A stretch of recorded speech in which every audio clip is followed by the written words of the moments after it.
WillieP, somebody I know from solo queue, recently put out a really interesting video that hasn't gotten a lot of attention on, a lot of changes that Riot could make to the game to help fix it. And I wanted to go through some of his ideas as well as some of my own, and kind of, talk about what is at the core of the issues with League right now, what can be done about them, and what do I think about Willie's ideas. Whenever you come up with a gigantic list of ideas, I think it's important to remember a few things. Most ideas about radically changing the game aren't going to be good for the game. But in order to engage in a creative process where you're trying to come up with solutions for the game, you're going to have some hits and some misses. And even if somebody comes up with 1/3 of their ideas are really good, it's still, pretty good to be able to creatively come up with a bunch of ideas for the game. So understand, not every one of Willie's ideas is good. I don't agree with a lot of them. Not every one of my ideas is going to be good. But it's better to put these ideas out there, and then team of people collectively together at Riot can, work with these ideas, or, base a new idea off of the principle behind a change or something like that. Or some of them will work and they can adopt the ones that are actually good, that don't have too many negative consequences. But the issue with radically changing anything, or radically changing a game like League, is that most of the time, any positive change that you make to the game is going to come with some sort of negative ramification on the other end. And when you quickly go through a lot of suggestions and you don't really dive into the details, it's very easy to get lost, in the sauce.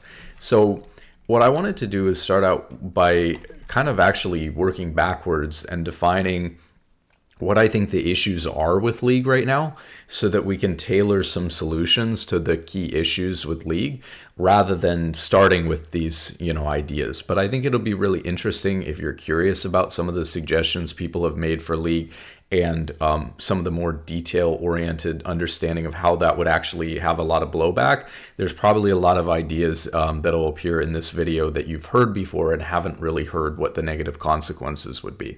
So in my opinion, and there's probably other things, but the main things that are wrong with League right now is number one, player base issues. We've talked about this before, but in NA, EU, and Korea, there are significantly less players than there were in 2016. And of course, there were a lot of players coming back during COVID. And so there are also significantly less players than there were during COVID. So we haven't really experienced a time period with League where we've had so few players in all major regions, and NA is being hit particularly hard by this. We haven't seen so few players in ranked, really going all the way back to when League was becoming popular for the first time, or like really popular for the first time. And that's creating a lot of problems downstream. For example, with queue times and autofill.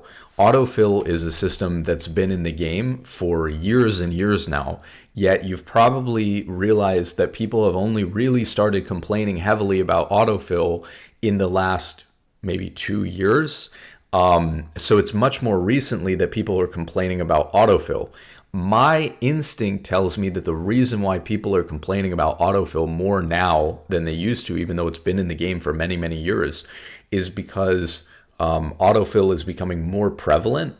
And also with the role balance, which we'll get into and things like that, autofill in certain roles like jungle in particular, but also I think in support, has a really negative impact on the game. Or, you could also say vice versa, like also a support player getting filled to any role, let's say mid or AD carry, would be disastrous as well. So I think that autofill is becoming more prevalent in order to keep queue times down, which is causing this problem. They've also intentionally reduced queue times, at least in high elo, compared to previous years, and that's exacerbated the problem even further. Dodging and champion select time. Again, this is more of a, at least the dodging piece is probably more of a high elo problem, but people dodge a lot strategically. And obviously, we've seen that they've had to tone that back, over the past couple of years. They've had to reduce people's ability to dodge because it's contributing to queue times being significantly longer. In reality, when people are dodging, every lobby that you get into, there's somebody dodging before you get into a game. So you're going through 1, 2, or 3 champion selects in order to get into a game. And that's not really healthy for the amount of time that it takes to get into a game. And it's not really, all that fair or necessary from a competitive standpoint. But we'll get into the pros and cons of dodging. I mean, I'm someone who actually likes dodging a lot, but power creep, too much damage, people being one shot. Obviously, as League has gotten older as a game and they've gotten more creative with creating champions and stuff like that, and they've wanted to create champions that attract a player base and are more impactful and things like that, but not even just with new champions, also with reworks, also with the items in the game. Everything has just gotten stronger and stronger. And that's not necessarily a bad thing. I think from a balance perspective, actually making everything stronger, but everyone's power level is the same, can be okay. However, in this case, I think it's taking away from some of the strategic elements of League, because I think if you plotted League's history on a timeline, I think that the strategic elements of League have become less and less important. And this is coming from somebody who's like hit challenger, master plus player. I think that the strategic elements and decision making has become actually less and less of a part of League over the years. And just because of the amount of damage in the game, and how quickly people die, the raw skill has become more and more and more important.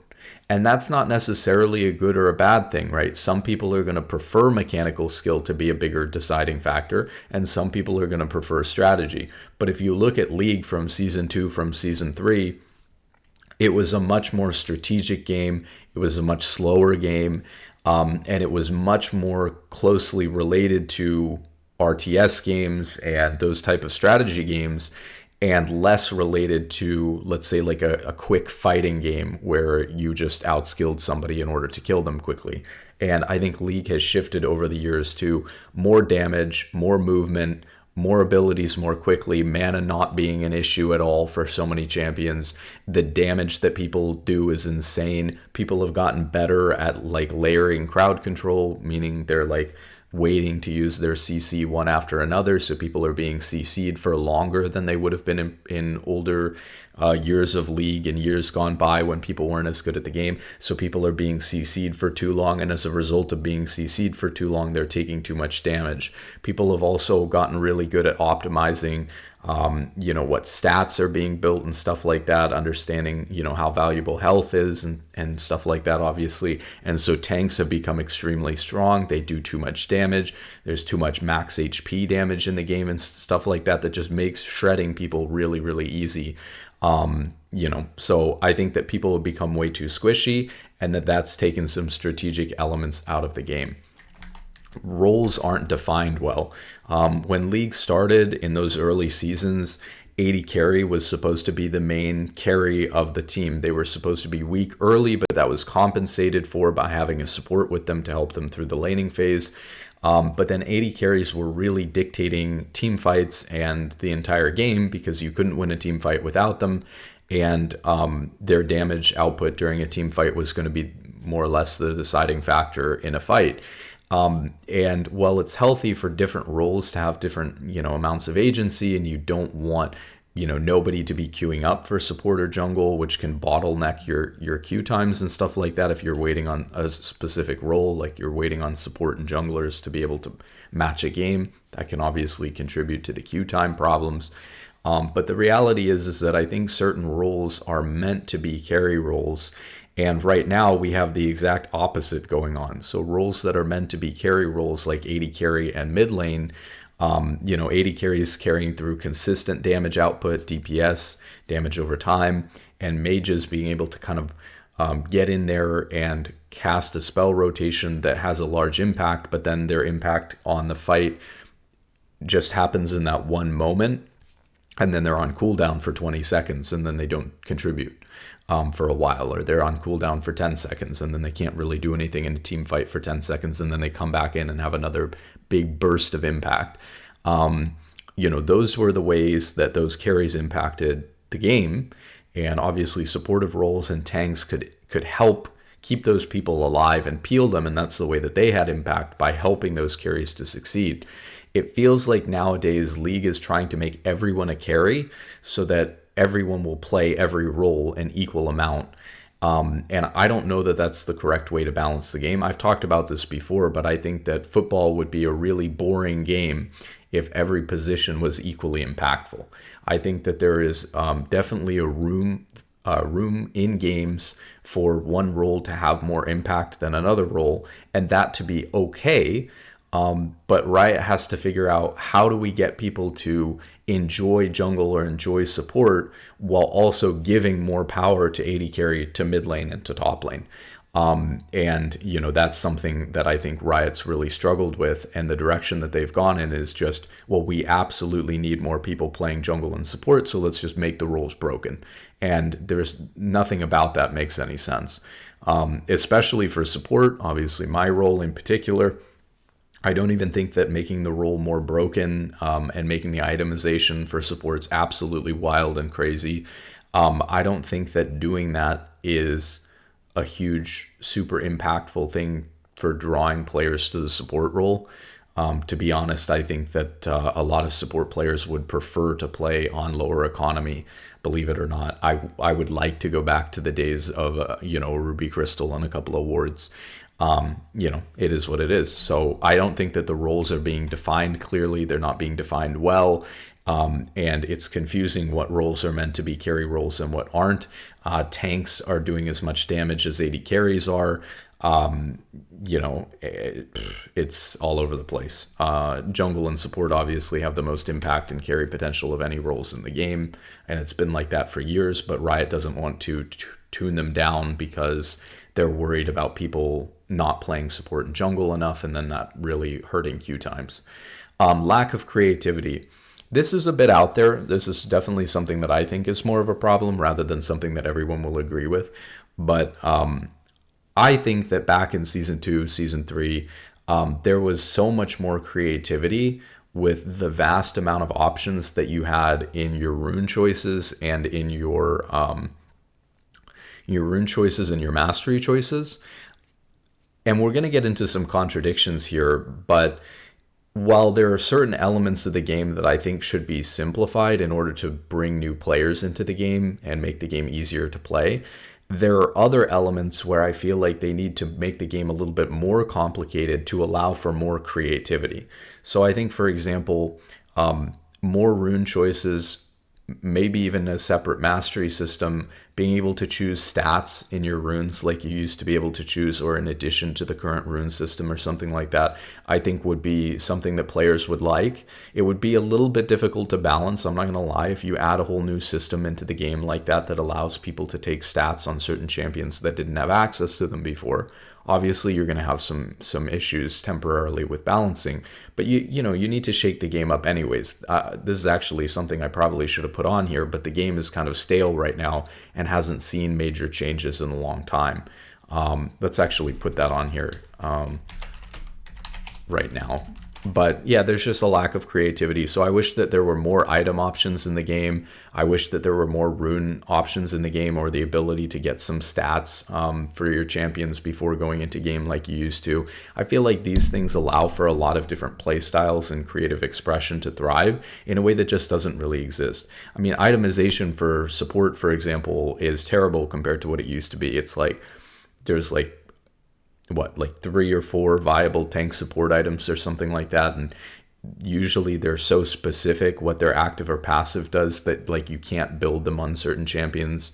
Like Zeke's is obviously gated to certain champions that are going to want to slow after their ult, so it's not viable on certain champions. A lot of tank supports even are CCing with their ult, and so it's kind of overlapping wasted CC.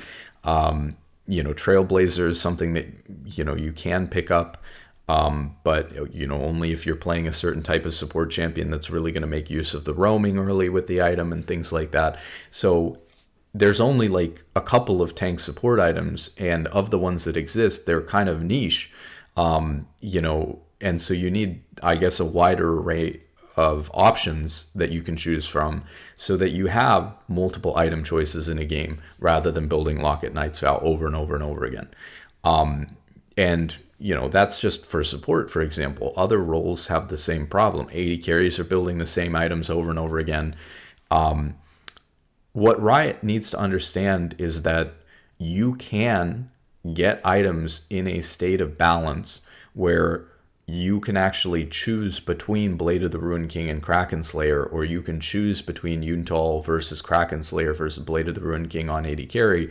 You can balance those items so that those are actually choices that are pretty thin, where you can't determine based on statistics and win rates and stuff like that. The items are too close in power level together, and so you can't determine which one you should go and which one you shouldn't go. And instead, you actually have the choice to build maybe 3 different first items as an AD carry in a single game. That is exciting, and that's more interesting and adds more creativity to the game that I feel like is missing right now. Sense of community has gotten worse. There's a lot of little things we'll talk about this, but in general, I think that allowing things like the forums to go away and then replacing that with this ecosystem of, okay, we'll let like Discord communities and Discord servers and Reddits and stuff like that take over. What that did was it created a non-centralized system for being a part of the League community. And I think that fracturing of where people went to find information or to be a part of something with League, whether it was maybe they enjoyed cosplaying, maybe they enjoyed music related to League, maybe they enjoyed like teams and building teams and stuff like that. But whatever the case may be, they fragmented that into a million different places, which in a lot of cases makes the sense of community smaller or non-existent, or it's hard or impossible to do the things that you used to do with the forums. For example, I'll probably get into this more when we get into the details here, but I have to mention it because it really bothers me a lot. Originally on the forums, you could recruit players for teams and stuff like that, for ranked 5s or for flex. And it was really easy to just go on there and find players constantly who were looking to duo, looking for a team, stuff like that, mostly looking for a team. And now if you want to do that, it's in the League Discord. And you can look for a duo, you can look for a flex team in there for players looking to play flex. And when Clash is happening, you can look for players for a certain tier for Clash. But they actually have removed team recruitment altogether from the official League Discord. And it's been like that for years. And one of the reasons why they did that I was told, was because players were getting onto teams and having negative experiences playing with teams. Like they got onto a team and it was competitive and it was contentious, and people maybe got flamed or something on a team that they played on, or they had said that like players had been scammed by getting invited to a team for like some paid league or something like that, and then like giving a little bit of money to like enter into the league, and then they just get scammed and the team didn't exist or something. At the end of the day, I think that that's a really ridiculous reason. It's not good that happens, but that's not a reason to shut down the ability to find a team in a team game like League on the main League Discord. So you have a lack of ability to form community, especially when it comes to the most competitive aspect of the game. And I think when you look at a game like League, the first thing you would think of with a big team game like League is finding a group of people to play with, a competitive group of people around the same rank as you to play as a team together with. That's like the first thing that you would think to look for if you're looking for a sense of community in a game like League. And the fact that it just doesn't exist is crazy. So that doesn't exist on Discord. There are some Reddits dedicated to like finding team members and stuff like that, but that's not really good either. Those things are like dead and move really slow, and it's not a good place to actually recruit people from. So, it's really a mess, to be honest, to try to recruit players nowadays. It's a horrible mess. And it's not just affecting, random ranked teams or flex teams that want to get together, or people who want to enjoy the game together as a team. It's even impacting like the amateur scene, because like, how do you go about recruiting people for the open qualifier? Right now, the system is that there's just a looking for team section in the open qualifier Discord, which is separate from the league Discord. But not everybody posts there. A lot of people are looking on Twitter, believe it or not. They post, they make a little image of their champion pool and their rank and stuff like that, and they post it on Twitter. And people who are following the open qualifier hashtag on Twitter will see people looking for a team.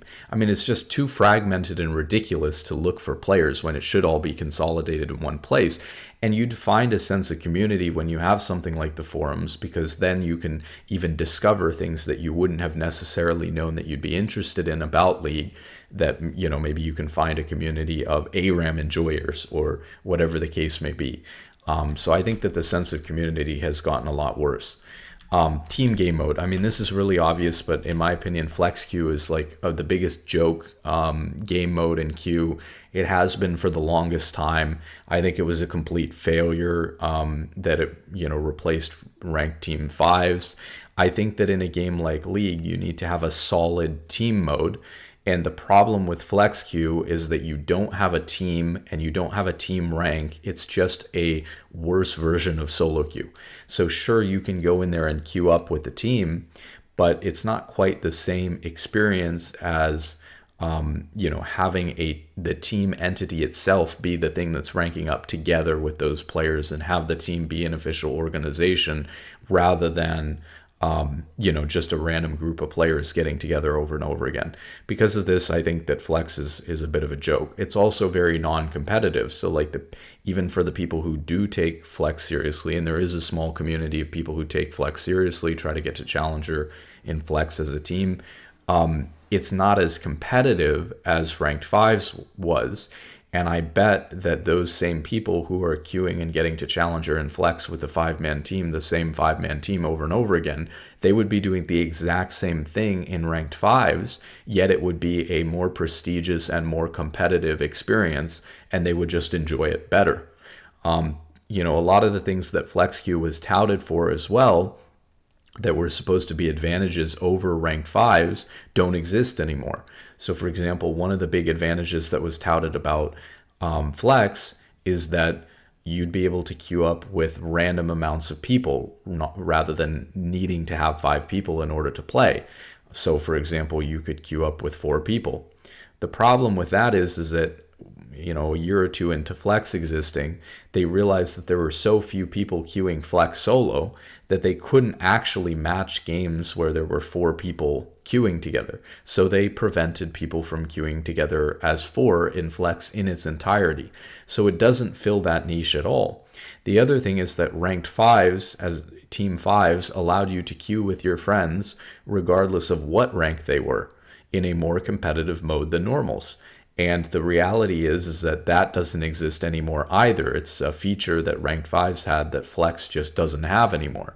Initially in Flex, you were able to play with players of any rank, regardless of their skill, but now there are limitations. You run into it all the time. And because people don't play a lot of Flex and don't take Flex seriously, even among high elo players, when you do want to go play Flex, we often can't play Flex together because one guy's masters in Flex and the other people are all like Emerald or unranked. And so we can't even play together, even though we're all Master Plus solo queue players. So even when a team has a desire to go play Flex together, often it takes a lot of games of prep work to even have everyone's account be on the same page in order to be able to play Flex. And so it's just an absolute debacle that even when teams want to get together and play Flex in high elo, they often can't. And so the game mode is just completely ridiculous, and there needs to be a serious team game mode for League. Even though Riot doesn't like lowering queue times by splitting the queue into 2 different queues, Flex Queue has existed for the sole purpose that Riot thinks that it is appropriate that there's a team game mode in League, even if it does increase queue times in solo queue or split the player base a little bit. they feel like it's that important. And if they feel like it's that important, they should implement a proper team game mode instead of, this trash flex.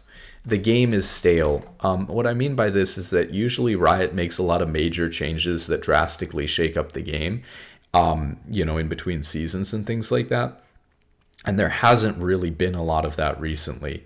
So, for example, Autocon was introduced into the game, but Baron was pushed back. So this is kind of the most recent changes, is setting up Void Grubs and Rift Herald the way that they are now, and introducing Autocon and pushing Baron's spawn timer back. These changes were implemented at the start of this year, 8 months ago, and I felt like they were pretty underwhelming. And the reason why they were underwhelming is because Autocon is one of the most boring objectives in the game. Because when you look at what those other objectives do, I've said this before, but they give you some sort of new ability being introduced into the game. So when you capture objectives and they just give you stats, that's boring compared to it being able to do something like Void Grubs, spawning Void Grubs and helping you take towers faster, or Baron buffing up your minions and helping you push down lanes faster, or Rift Herald, being able to summon the Rift Herald and drive it into turrets. When you take Autocon, you're really just rewarded with gold and XP, mostly XP. Well, XP and Adaptive Force. And so because you're being rewarded with AD, AP, and XP, you're just being rewarded with these flat stats that are rather boring. And so it just gives you flat stats. And they've added now, a couple of months ago when the Ionia split started, obviously they added the slow field that it creates when you get a takedown on somebody on the enemy team. That's a little bit better, but it's a little bit too little too late, and it doesn't really feel all that impactful anyways. So it just feels like when you take an Elder Dragon or something, you get that execute. When you take Rift Herald and you spawn that objective in, it feels like they're impactful and they're doing something fun and adding something new to the game. And Autocon just never did that because it's just a flat stat booster. It did implement, I guess you could say, some interesting gameplay elements about, shredding the resistances and stuff like that. And then people always throwing at Autocon because they're really squishy and lose the team fight if they're the first team to start it. But I think that that's actually been rather frustrating because people don't understand the mechanic. They don't play around it well. So it's just a frustrating mechanic in solo queue that people don't understand. And it'll probably be gone before people understand it. And it's just not very intuitive, to be honest. So for those reasons, I think Autocon was kind of a flop. And honestly, when you're just pushing Baron back, as true as it is that Autocon is new, if you're pushing Baron back to compensate for that, then you're not really adding a bunch happening at the same time to the game because Baron's been pushed back by 5 minutes in order to add Autocon in that slot. So for those reasons, I just don't feel like it changed the game a whole lot. And so it's just been a rather boring change. And that's really all they did. It was the first year where they really didn't make any crazy changes to jungle, which they usually do all kinds of crazy changes to jungle. Even support itemization has shifted around a lot over the years. We've had so many different versions of support items and stuff like that. Other than force sticking the support item in your inventory, right? There haven't really been any major changes to support items or anything like that. So support and jungle are basically the same. They have done some stuff to like AD carry and mage items and stuff, which I think was good and necessary, but obviously they have a lot to go with AD carry itemization if people still feel like AD carry itemization is one of the biggest areas of itemization problems in the game, even though they just worked on it. So a long way to go on those things. So it just doesn't feel like they changed the game meaningfully this year enough. And people have been begging for them to shake the game up and do something new. I'm going to go through my ideas first, and then we'll address Willie's ideas, because I think that I have, a pretty well formulated idea on how to fix some of these things. So we're going to address what's wrong with these issues and how we can kind of address some of them. And then we'll get into Willie's ideas as well. So number one, we have the player base issues, right? So how do we fix the player base issues? It's as simple as this, and then we'll break it down. The way that you fix the player base issues, there not being enough players, is you have to attract new players, you have to get old players to come back to the game, and you have to keep people who are currently playing from quitting the game. Obvious, very simple. We'll break it down further. So for new players, how can you do a better job of attracting and retaining new players? For new players, better tutorials, right? There's no jungle tutorial. The tutorial that currently exists in the game, obviously it had been reworked a couple of years ago, but it's very, very bad.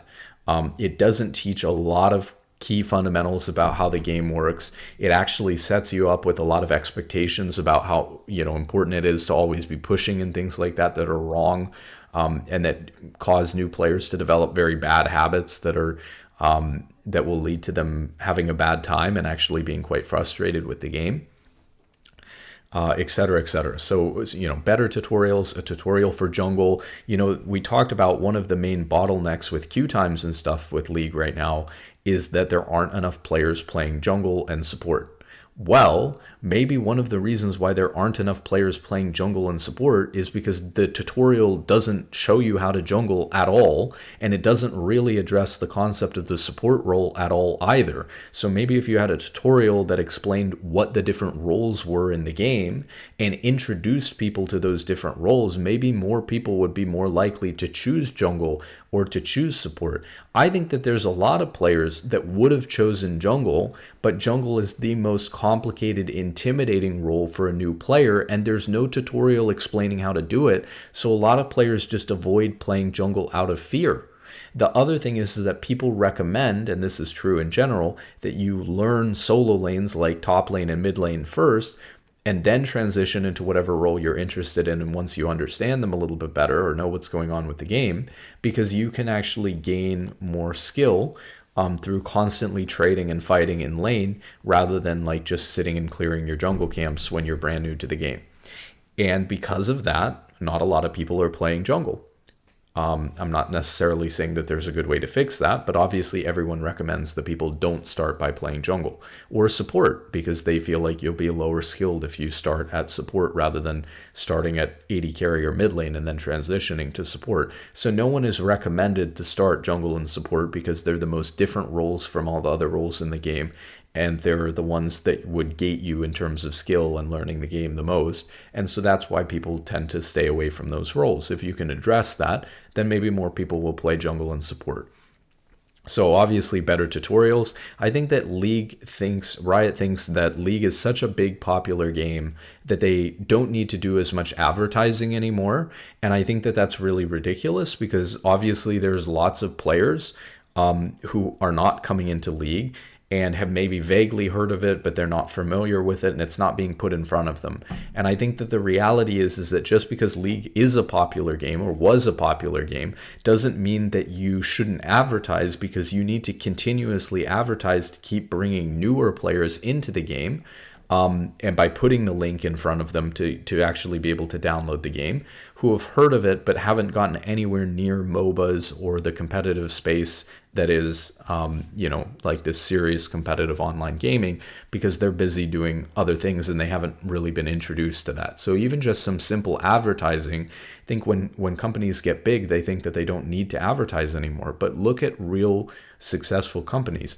Companies like Coca-Cola and Pepsi are gigantic. Everybody knows who they are, but they're constantly advertising. People know what all the car companies are, but they're constantly advertising. These marketing campaigns are still useful because they can bring new people into the fold, even if most people already know who they are. It can remind them of the brand. It can bring people in. And so the reality is that I think that younger players aren't coming into games like League. They're going into games like Fortnite and Roblox and Minecraft Revival and stuff like that. So they're going into all these other games and they're not even seeing or hearing League as an option. Like maybe they vaguely heard of it, but they have no idea what it's like. They've never tried it before. Those are your target audience, is these young gamers who haven't experienced some competitive thing. And all of a sudden, like when I was younger, you take somebody who's interested in playing Minecraft and all of a sudden you throw a competitive PC game at them that you wouldn't necessarily expect them to enjoy. And all of a sudden they're in love with the game and now they're playing this instead of that. And so, you have to get eyes on the game. Just because the game's popular amongst players who've been playing it for a long time doesn't mean you can't bring new people in. So advertising, I can't stress that enough, is really, really important, and something that I think Riot has cut way back on. Access to champions. There's no reason, and they've done more of this. It's been great. They've been moving in the right direction on this, but there's no reason why new players shouldn't have access to pretty much every champion in the game. Number one, having access to champions, especially if it's a progression where like you play a game, you get access to a new champion, something like that. You log in, you get access to a new champion each day. That encourages people to come back to the game, to keep playing, to unlock a new champion, and then try that new champion because they're interested in what it does and whether they like it or not. It encourages people to find the champion that they enjoy the most in the role that they enjoy the most. And I truly believe that the faster you can find somebody their main champion, the more likely they are to stick around and play the game. Because if you have somebody who's only going to stick around for 10, 20, 30 games, maybe even just a couple, maybe even only 3, 4, 5 games, before they make their mind up about whether they're going to continue to play League or not, you don't have time in 30 games to try 170 different champions and say, okay, I enjoy Nyla the most out of the entire roster of champions. So what's difficult is that you're going to have a lot of new players come into the game who quit before they ever get the opportunity to find the champion that they enjoy the most. So I'm really a big believer in Riot doing everything that they can to find that person their main as quickly as possible. I think that this could go as far as literally getting people to do some sort of personality survey, or like ask them, what type of champion they'd like to play. Would you like to play a human? Would you like to play this or that? Like, have a genie game where you play the 20 questions genie game. Have something like that leads people to the champions that they're most likely to enjoy. Just have them fill out some sort of little personality questionnaire, or like some questions about what role and what champion they'd like to play the most, and give them a suggestion when they get into the game of like, here are the 5 champions we think you'd like the most. They're all unlocked for free. Have a go at them. And people will find their main faster and stick to the game more with access to that. Let's see. Yeah, so help finding your favorite champion, daily rewards for new players, obviously something to incentivize them to keep logging in day after day after day, because when you develop that habit of logging in day after day after day, when you become a daily player, you're much less likely to quit. So giving people a daily reward, like here's a new champion every day when you log in, or here's enough blue essence to effectively go more or less buy a new champion every time you log in or every time you've played your first game of the day. That is going to keep people coming back to the game, and then get them to continue to play. And if they also enjoy the game a little bit and they enjoy a champion, they're probably likely to stick around. This one's a little bit more controversial, right? We got to get creative with it and throw out some ideas. Make ranked more accessible. And what I mean by that is exactly what it says. I actually think that there's an argument to be made, and it's something I've never heard people talk about before. There is an argument to be made that you should have access to play ranked much quicker than you currently have. Now, I know a lot of people are going to say you've got a lot of problems with this, because obviously if you make it easier to play ranked, like quicker to be able to get into ranked, like let's say level 20 instead of level 30, or even something more dramatic than that, like once you have the champions and you feel like you're ready to go, you can just start whenever you're ready. Obviously, that would increase the prevalence and the ability of Smurfs to create new accounts, or players to just give up on accounts and start over. And that is something that's controversial, because it means that there are going to be more games that are dictated by Smurfs in lower ranks and stuff like that until they pass through. And that sucks. But on the other hand, Riot doesn't care, because they make more money off of people creating new accounts anyways. So they would actually, if there's an increase or an uptick in the amount of people smurfing or the amount of new accounts being created, Riot would probably benefit financially from it. So there is that counterpoint as well. But then on the other hand, right, you would keep a lot of new players. I mean, how many players probably go in to League and they give up before they get to level 30 because they want to play ranked, maybe even right away. But they just, it's such a long process to get to level 30 that they just quit before that's ever a reality. I think, for better or for worse, you might have a lot of benefits for retaining new players by letting them play ranked sooner. But obviously, that's going to be controversial because you have the Smurf problem. And then even for the new players, throwing them into ranked before they're prepared can lead to a negative experience if the matchmaking system is not good at handling that sort of thing. Okay, so some other ideas which are totally reasonable, like double XP / Blue Essence weekends. They used to do this actually with League. They had double IP weekends. Other games do similar things, like I think Call of Duty had double XP weekends and stuff like that. But League used to do double IP weekends and stuff like that. And it was just a good way to get people back into the game, or to encourage obviously new players who are looking for Blue Essence to unlock champions or to try something new. Gives them something to work on and a sense of progression, and a reason to come back and play a lot during certain time periods. In-client guides, this is actually some of these are borrowed from Willie. Some of Willie's best ideas are in here. This is Willie's idea. In-client guides is a really good idea. There's no reason why there shouldn't be the ability even for players to create. Let's say we talked about the tutorial, a player created tutorial that people have access to in the client, and people can create videos and tutorials on how to do different things or how certain things work in the game, and have them be embedded in the client, those YouTube videos or whatever, which will drive traction to creators, and support that community, but also create a more robust system for teaching people the game through the community, without Riot really having to do much other than create a system for people to be able to share those videos within the client, and some sort of system like an upvote system for people, to sort through what guides are the best and the most helpful and stuff like that. I'm pretty sure Dota has something like this, and obviously for champion guides and stuff like that, this would be great as well. Imagine you go into the store or you go to your champions tab to look at a champion, and you could see the guides from all of the best players who play that champion right in the client.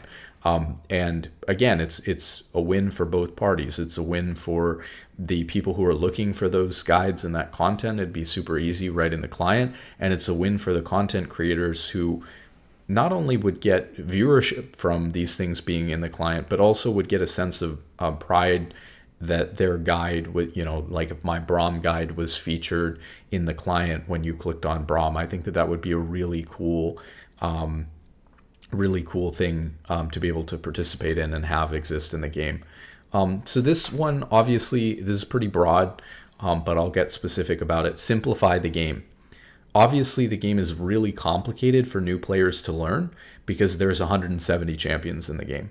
And you also have to learn all of the items, and you have to learn all of the runes, and the game itself is not easy. MOBAs are complicated strategy games, and there's a lot of intense micro, as we've talked about, a lot of intense mechanics that are more and more important than they used to be. And you're competing against people who, in a lot of cases, have started playing 10 years before you.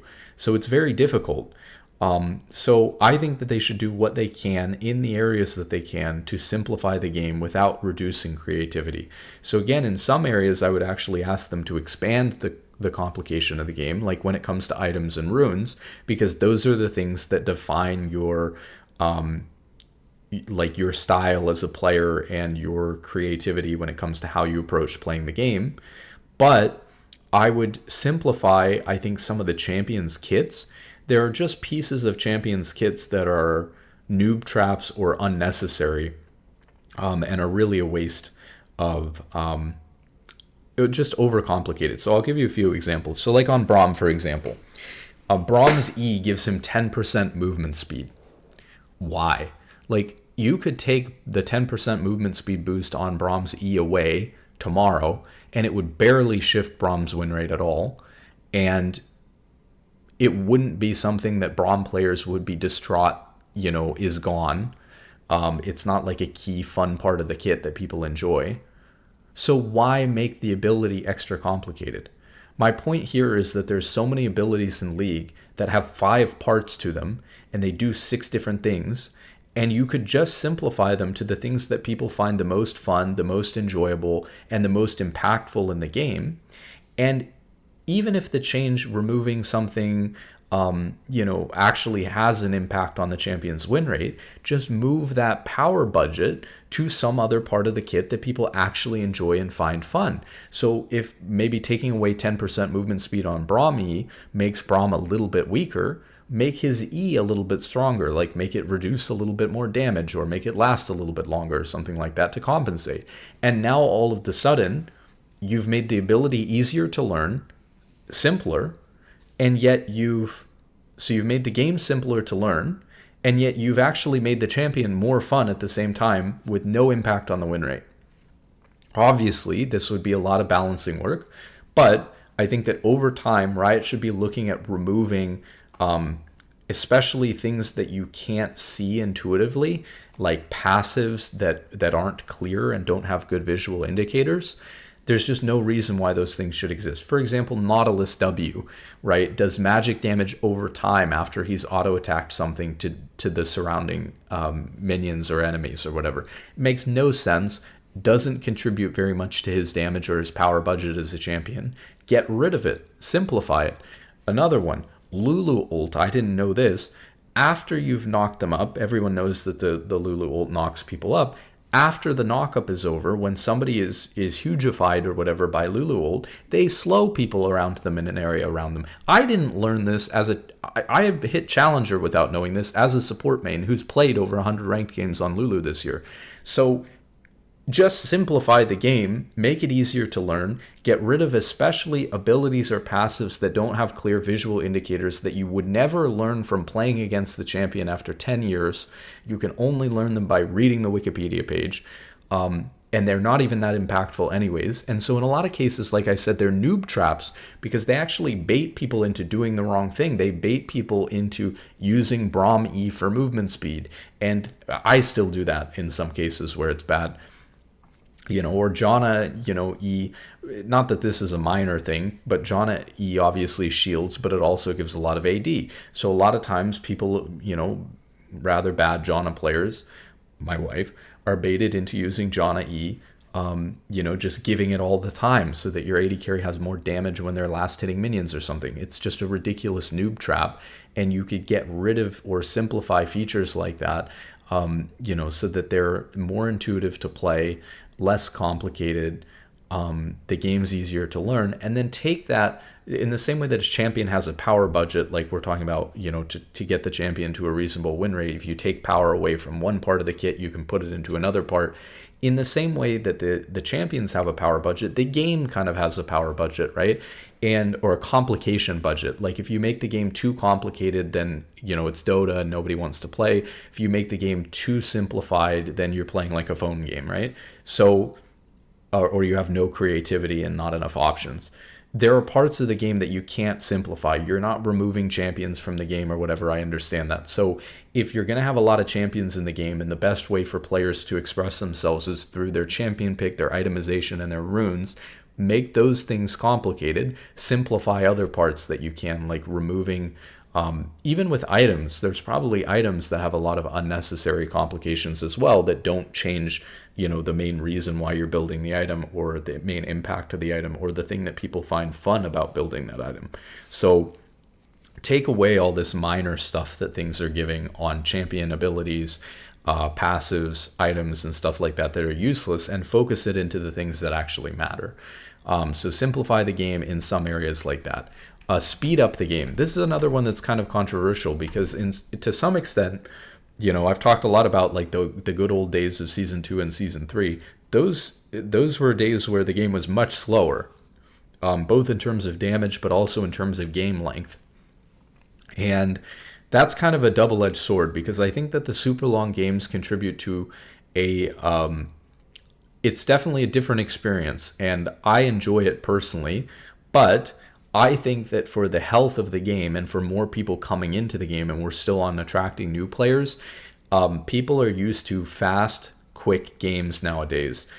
People don't have the attention span for a 30, 40 minute long banger.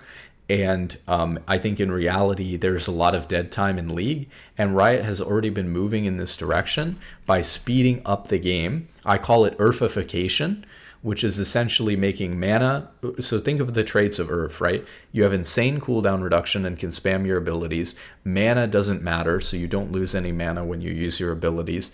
And they implemented things like making all of the objectives spawn faster, and everything just goes faster to take, turrets and stuff like that, and then like you shoot out of the cannon or whatever to get onto the map really quickly. Think of all of the things that they've done to implement stuff like this.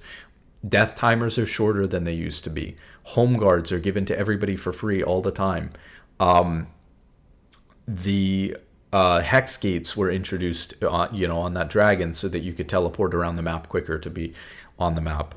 They've implemented new objectives and tried to squeeze them in so that there's more objectives in a short period of time to reduce downtime in the game with things like Otacon and Grubs and Rift Herald and all this stuff. I mean, remember, back in the day, League literally just had Dragon and Baron. So they've added a lot of stuff to fill that downtime in the middle, et cetera, et cetera. So you keep going through, and they are speeding up the game. Mana doesn't matter as much, right? Even like... Well, I don't think that it's too bad, but I definitely think that cooldowns have gotten a little bit shorter in League since they changed cooldown reduction to ability haste. In theory, ability haste is a little bit slower, but then you actually get a little bit less cooldown reduction in practice.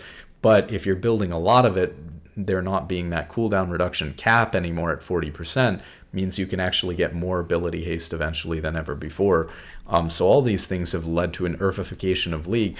And I say, if it attracts more players to the game, I'm all for it. So let's talk about, we're still on player-based issues and attracting new players. Why is it so important? One of the reasons why it's so important is in a competitive game, one of the most important things about a competitive game is just that it has a large player base. Because who cares if you're really good at a competitive game if nobody is interested in the game and nobody likes it? Esports is a whole nother can of worms that I don't really want to get into in this video, which is focused on the game and more of the solo queue experience. But esports is a gigantic problem that you could put here that League is facing. I don't know that I'll get into it, but esports is a disaster right now. And at the end of the day, there are a lot of people, even at lower ranks, who will look to the scene's esports and say, what is the point of maining League and playing League and putting in thousands of hours to get good at League if the esports just dead and I'm not going to want to be a pro in this game, or maybe the pro scene won't exist at all? That's not a good prospect for a game. You want to get into a game where you feel like the esports scene is thriving, where the highest levels of competition are super fun and exciting, and it makes you want to get there and to achieve that and to be able to be a part of that. And when esports is dying for League, it's really problematic. So obviously, if it can bring new people in, it's going to make the game better and more competitive, because the more people you have playing, the more people get to the top and are high quality, good players. It just makes the whole game better when you have more people. You also get shorter queue times and avoid autofill and stuff like that, like we've talked about. Reduce downtime in the game, we've sort of talked about that. Okay, so now we're on to fixing the problems with the game that could attract old players back to the game if they realize that these things have been fixed, and keep current players by fixing many of the issues that caused them to quit in the first place. Some of these have already been blown, but it is what it is. They're obviously already doing this. We're back to 1 ranked reset per year. I truly believe that a huge portion of the players who quit the game because of how bad the last 2 years were from a ranked experience. I think that they were resetting people's ranked so often that they weren't climbing like they were before, and they quit the game because they felt like they were hard stuck for 2 years, even though they would have never been hard stuck under that old system.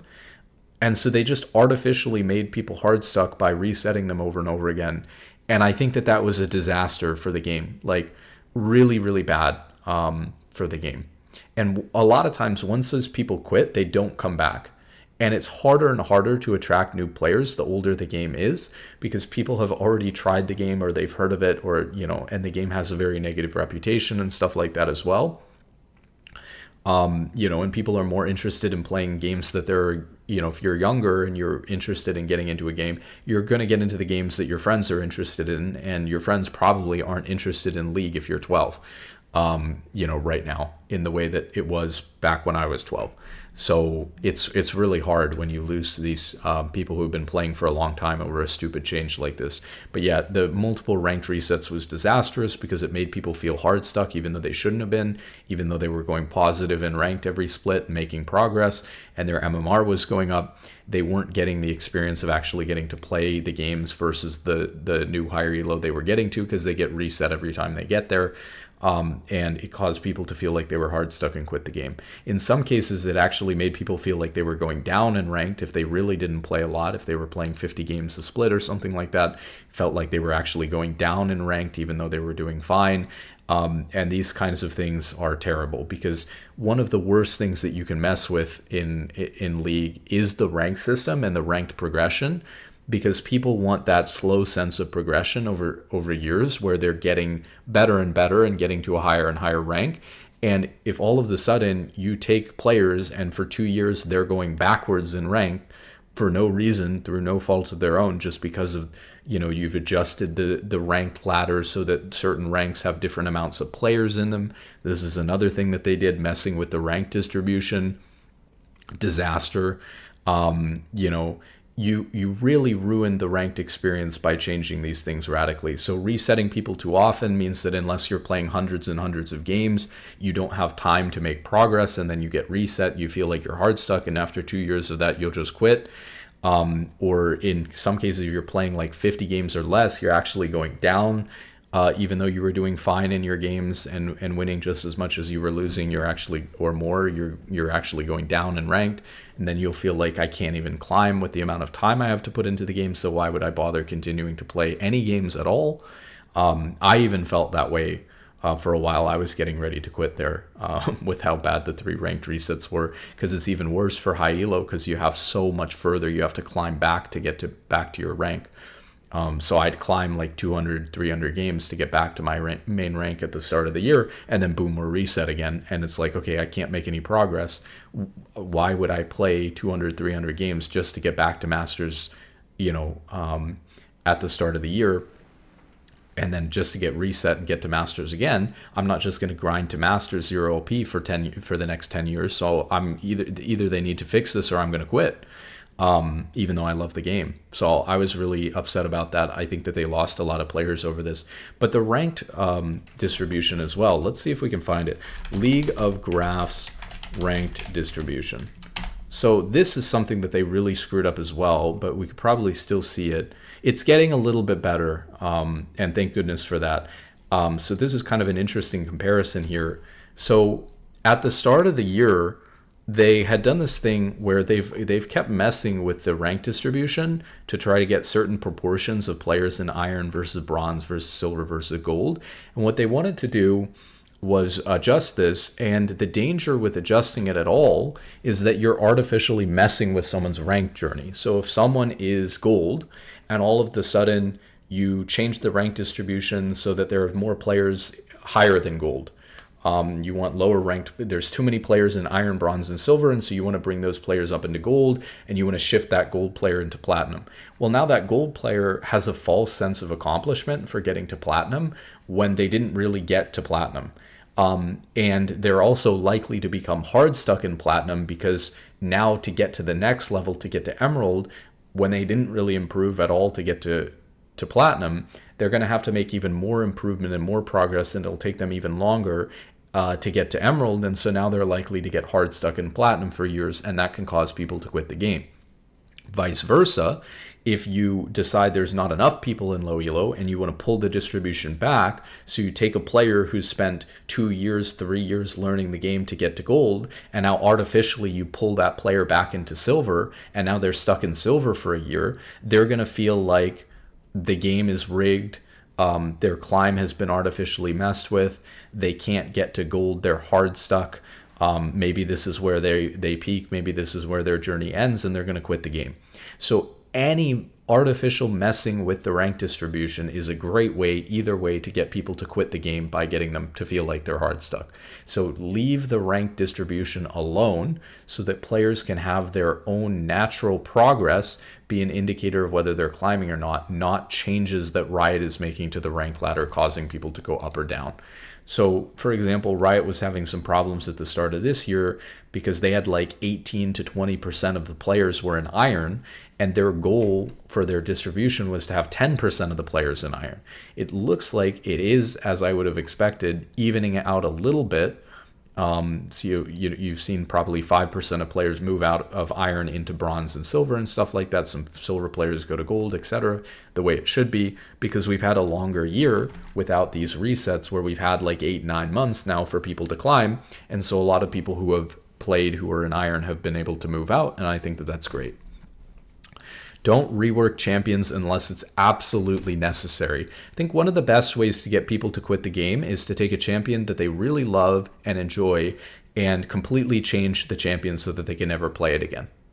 Simple as that. So unless the champion absolutely needs to be reworked in order to keep it relevant, or it's just the most broken thing, or it's the most unpicked thing, I think you're probably better off leaving the things alone for the people who enjoy those things to enjoy. So I've really always hated reworks that they've done to champions, and most of them, in my opinion, even, yes, they obviously choose champions that aren't very popular, kind of seem like they need reworks and stuff like that. They're very good about choosing those reworks, but even then I've disagreed with a lot of the reworks that they've done. So I think that they should be reworking champions a lot less. Take one of the first reworks that they did was Sona back in the day, and I absolutely hated that rework. I loved Sona. I loved how wide her old ultimate was, and they said it was just a visual rework or whatever. It was not, VGU's also a gameplay update. They shrunk Sona's ult width dramatically, and I've never enjoyed playing the champion ever again since then. It was a champion I really enjoyed. The rest of her kit, it's fine, I enjoy it, but I liked, back in the day, Sona was a playmaker. Why was Sona a playmaker? One of the big reasons why Sona was a playmaker is because she had one of the biggest crowd control ults in the game. Obviously, her skinny little ult is nowhere near the same. And so Sona is just not the same champion she used to be. And so reworking Sona for me was like a complete disaster. A lot of the champions I used to enjoy playing in top lane too, because I leveled up playing top lane before I main support. A lot of those champions have been reworked, like old Pantheon, old Irelia. I really miss those champions and never being able to play them. And we'll talk about it in Willie's ideas, but League Classic is one of his ideas, but we'll talk about the problems with that. So don't rework champions unless it's absolutely necessary. You'll get people who main that champion and care a lot about it to quit the game and be really sad. Remove autofill and dodging. So this is a difficult one because removing autofill is a double-edged sword, and it's a big double-edged sword. If you remove autofill, queue times have to go up to compensate. The whole point of having autofill in the rank system in the first place is so that you don't have to wait 10 minutes to find a game because you don't have a jungler at the current moment that's in that specific rank. So removing autofill is a double-edged sword, but there are ways you can deal with it. I still think it's worth it. So first off, in low elo, there should be enough players even today, even in NA, that you should be able to remove autofill in low elo and not see a huge increase to queue times anyways. And even for low elo ranked players, I think that they'd rather wait an extra minute or two every game, but have much higher quality matches that they spend 30-40 minutes playing than get into game 1-2 minutes faster like in other games, but then have just absolutely low quality games. Well, I think the matchmaking quality is something that is one of the biggest driving factors in people being frustrated with League and quitting the game. So helping the matchmaking quality in any way that you can, even at the expense of queue times, is really important. Well, there are going to have to be ways that you offset this. So let's talk about some of the ways that you offset the increased queue times. In high elo, it's going to dramatically increase queue times. But again, same thing. High elo players should care even more about the quality of their games. And a lot of us are willing to wait longer for better, higher quality games. It's really just streamers who are complaining about, it being too boring. And we've talked about this before, but I think that those streamers are just bad at streaming, because the most entertaining part of your stream should be when you're between games and you're able to talk about whatever, rather than just spamming games and not interacting with your chat and calling that a stream. I think that these people are unentertaining, and if their stream suffers as a result, but everybody else playing ranked feels like it's, hallelujah, the game is saved, then I say screw the streamers. But anyways, there's ways to compensate for removing autofill. Number one, get rid of dodging. I like dodging because it allows you to get out of games that are just feel terrible. Somebody's, saying they're going to troll in champion select, picked a champion that, Nunu goes cleanse, but people will do less of that if dodging doesn't exist. A lot of people who do that knowing that they're potentially going to dodge the game as well, or threatening to dodge because they're filled, or threatening to troll the game because they're filled and they want somebody else to dodge. So you'd be surprised how much that will be reduced actually by getting rid of dodging in and of itself and getting rid of autofill at the same time. By getting rid of dodging, you're going to dramatically reduce real queue times, because people aren't going to have to wait through 2 lobbies to get into a game. So now all of a sudden, this increase in time that you're waiting because of autofill is going to be at least partially compensated by the fact that people can't dodge. I like dodging because, again, if my main champion's banned, I want to be able to get out of that game, and that can help increase the quality of games. Dodging, like removing autofill, can actually help increase the quality of games. But I think that you have to make necessary steps to reduce queue times if you're going to get rid of autofill, and making dodging effectively not worth doing ever again is one of the few ways to do that. And so I think it's a necessary change. If you're going to want to remove autofill, you have to also get rid of dodging. There are some things that we'll get into quite extensively about how to potentially fix the problems with champion select that you would dodge for anyways, so that even if dodging is removed, maybe you would not have to worry about some of those problems that you would dodge anyways. Shorten queue times. So one of the ways that you can shorten queue times is by shortening champion select and removing the accept button. So it's not that we're going to get shorter queue times in total, because if you remove autofill, you're going to get longer queue times. But if the queue times only go up by a little bit, it's going to be well worth it for the increase to the game quality. So here are some ways that you can help shorten queue times to compensate for removing autofill. You remove dodging, you shorten champion select by giving less time for people to hover their champion and select their champion, because most people alt tab and watch YouTube during champion select anyways, or playing another game or talking to their chat if they're streaming or whatever. Remove the accept button. A lot of games don't have this secondary accept feature, and by removing the accept button, especially by making dodging not something that you ever want to do, so you wouldn't want to accidentally dodge by being AFK, people will just queue when they're ready to play the game, or at least after a few weeks, people will adjust to it and queue only when they're ready to play a game. And then they will be, locked and loaded. Everything will go a lot faster. Also, removing the accept button takes a huge tool away from people who are win trading and trying to queue snipe streamers, because they use the accept button when they can see it as a way to gauge whether they've gotten into a game at the same time as the other person or not, because they can see when the other person's accept button has come up. So by just instantly putting them into the game, they never have the ability to coordinate and say, hey, did your queue pop, for if they're trying to win trade, to match into each other. They just instantly get into a game, and if they're not with each other, then they're just not able to win trade. So simply removing the accept button will basically kill win trading for free and shorten queue times. So get rid of the stupid accept button.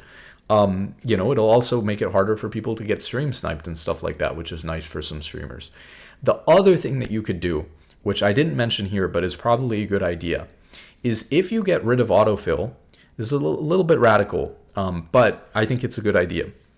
Let's say that queue times are still too long, even with all these changes or whatever. You shave 5 seconds off of each stage of champion select, so you save like 30 seconds to a minute there. You save a couple of minutes on average per champion select by removing dodging and getting rid of the accept button. saves you another 10, 20 seconds. So you're taking average queue times way down, maybe 2 or 3 minutes, but maybe autofill, at least at some ranks, is actually worse than that. So you're still experiencing slightly longer queue times. Again, if the queue times go up by 20, 30 seconds, even a minute, I think who cares at any rank if it goes up by a minute? It's not, I think everybody at every rank would trade removing autofill for queue times going up by 1 minute or whatever, maybe even 2. But let's say it's more dramatic than that, especially at the highest ranks, and you want to really do something as well to help speed it up. Allow for a wider MMR gap between players and between teams. Again, this is a more radical solution to reduce queue times, but I guarantee you that, let's say in a challenger lobby where queue times are the worst, you would rather have a support who is a 200 MMR below the challenger lobby that they're in than an auto-filled support who's, well, maybe not for support, right? But you get the idea. Would you rather have a mid laner who, you have a full 1,000 LP challenger lobby and they can't find the appropriate players to fill out the game? Would you rather have an auto-filled mid laner, or would you rather have, who's a challenger 1,000 LP player, or would you rather have an 800 LP mid laner? You'd much rather have the 800 LP mid laner. And maybe the example's not perfect because in a lot of cases, obviously, you'd get an 800 LP mid laner no problem right now, so it's already that wide. But you can go wider, right? Same concept. Would you rather have a 500 LP mid laner in that challenger game, that 1,000 LP challenger lobby, or an auto-filled mid laner? In a lot of cases, a support player auto-filled to mid or something like that. Of course, you'd rather have the 500 LP mid laner. It would create a fairer match. So if queue times are too long, as a last resort, you can widen the MMR that's allowed to be paired with each other, whether it's, for an individual in that game or even between the two teams. Maybe one team, right now, they try to make sure that the teams are something like 20 MMR apart from each other. Well, honestly, you might even be better off with two teams that are 40 MMR apart from each other, but no autofills between them. Probably a lot better off, or, the game quality is probably a lot higher with two teams that are 40 MMR apart from each other than, than a team that has an autofilled player. And on top of that, the system already bakes into place. It's already built in that if you do have one team that's 40 MMR higher than the other team, when that 40 MMR team wins a little bit more, they don't gain as much LP and MMR because they beat a lower MMR team, and the lower MMR team doesn't lose as much for losing to them. So there's already compensation built into the MMR system as well for if you match a slightly better team with a slightly weaker team. So I'd say expand the range at which you can have teams match with each other, and it's probably still infinitely better than having a filled player, because a filled player is the equivalent of 1,000 LP lower or multiple ranks lower. And that's going to be so much worse than, the team's MMR being 20 worse on average, compared to if that one player is 1,000 MMR worse, that's 200 divided by the 5 players on the team. So you're making the average MMR of that team when you have a filled player effectively 200 MMR worse. So you could match a game where you're even 100 MMR apart, the two teams from each other, and it'd still be more balanced than having a filled player who's 1,000 MMR lower. So obviously, solutions like that can really help with shortening queue times while also keeping the balancing decent. Remove the accept button. Okay, so then we get into some of the power creep, too much damage, roles aren't defined well, and lack of creativity. I think that they should add items to the game to create item diversity and help with role balance as well. Make itemization more intuitive. One of the things I mean specifically by this is that a lot of itemization decisions, it's good for there to be, some itemization decisions, obviously, but there are certain things about itemization that I feel like shouldn't be a noob trap. So for example, right now, the way League works, you would think that when you go to buy the more expensive component item, the more expensive component item is always the one that is the best. But that's not true. So you go to buy something like Triforce, and it's better to buy Sheen first because your champion's likely to be a good Sheen user than it is to buy other components, let's say. Or you go to buy, you know, you go to buy like an 80 carry item, and oftentimes recurve bow is better than the other options that are in the item, even though, like Hearthbound Axe is more expensive. It's a lot worse than recurve bow or something like that, for the cost and things like that. So a lot of times it's very confusing that the more expensive component items that players would opt, a new player or someone who's learning the game would automatically opt into buying because it's the most expensive thing they can buy right now, isn't actually the correct item choice. The other thing, that's kind of unintuitive about this is the way that tank stats work. So for example, when tanks and champions in general come into the game right now, you are way over indexed on armor and magic resist because there's a balance between armor and magic resist and health that you want to have in order to have the most effective HP. And so if you have too much armor and magic resist, it's more worth it for you to buy health. And if you have too much health, it's more worth it for you to buy armor and magic resist to make you tankier for the same price.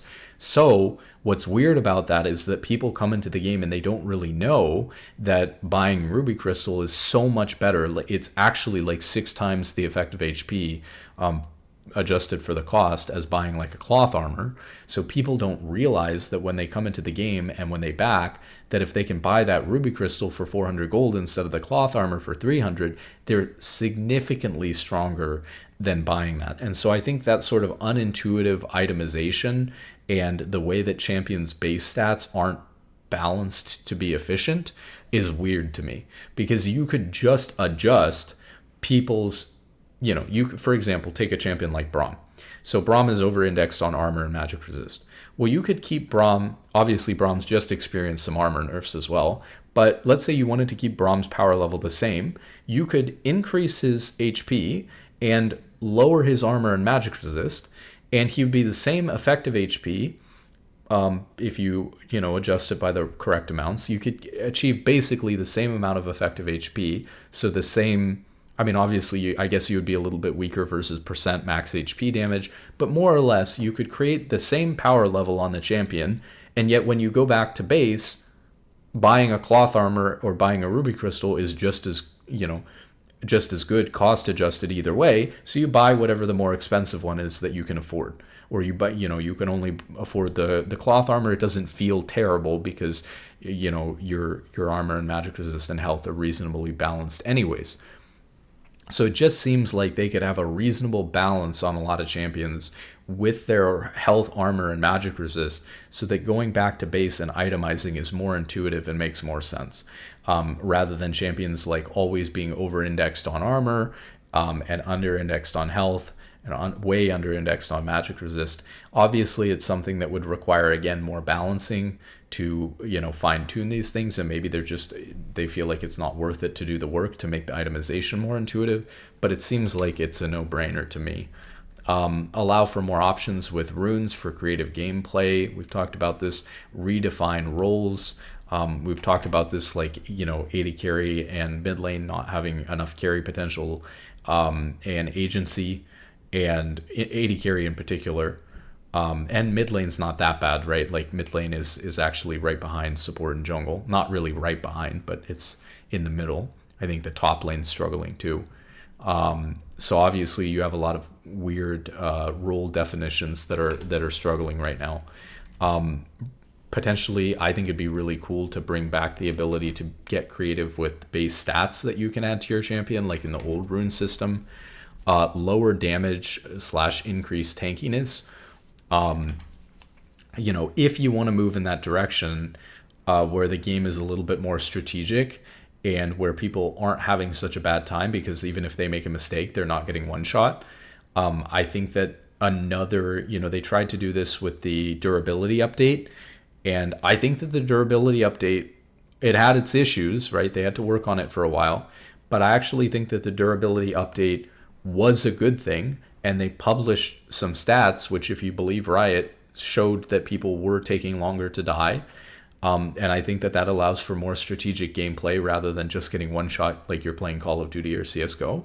And so I like that. So just do it again, because clearly people still aren't tanky enough. It's still way too bursty and down to individual, split second mechanical decisions and ability hits and stuff like that. And that has its place too.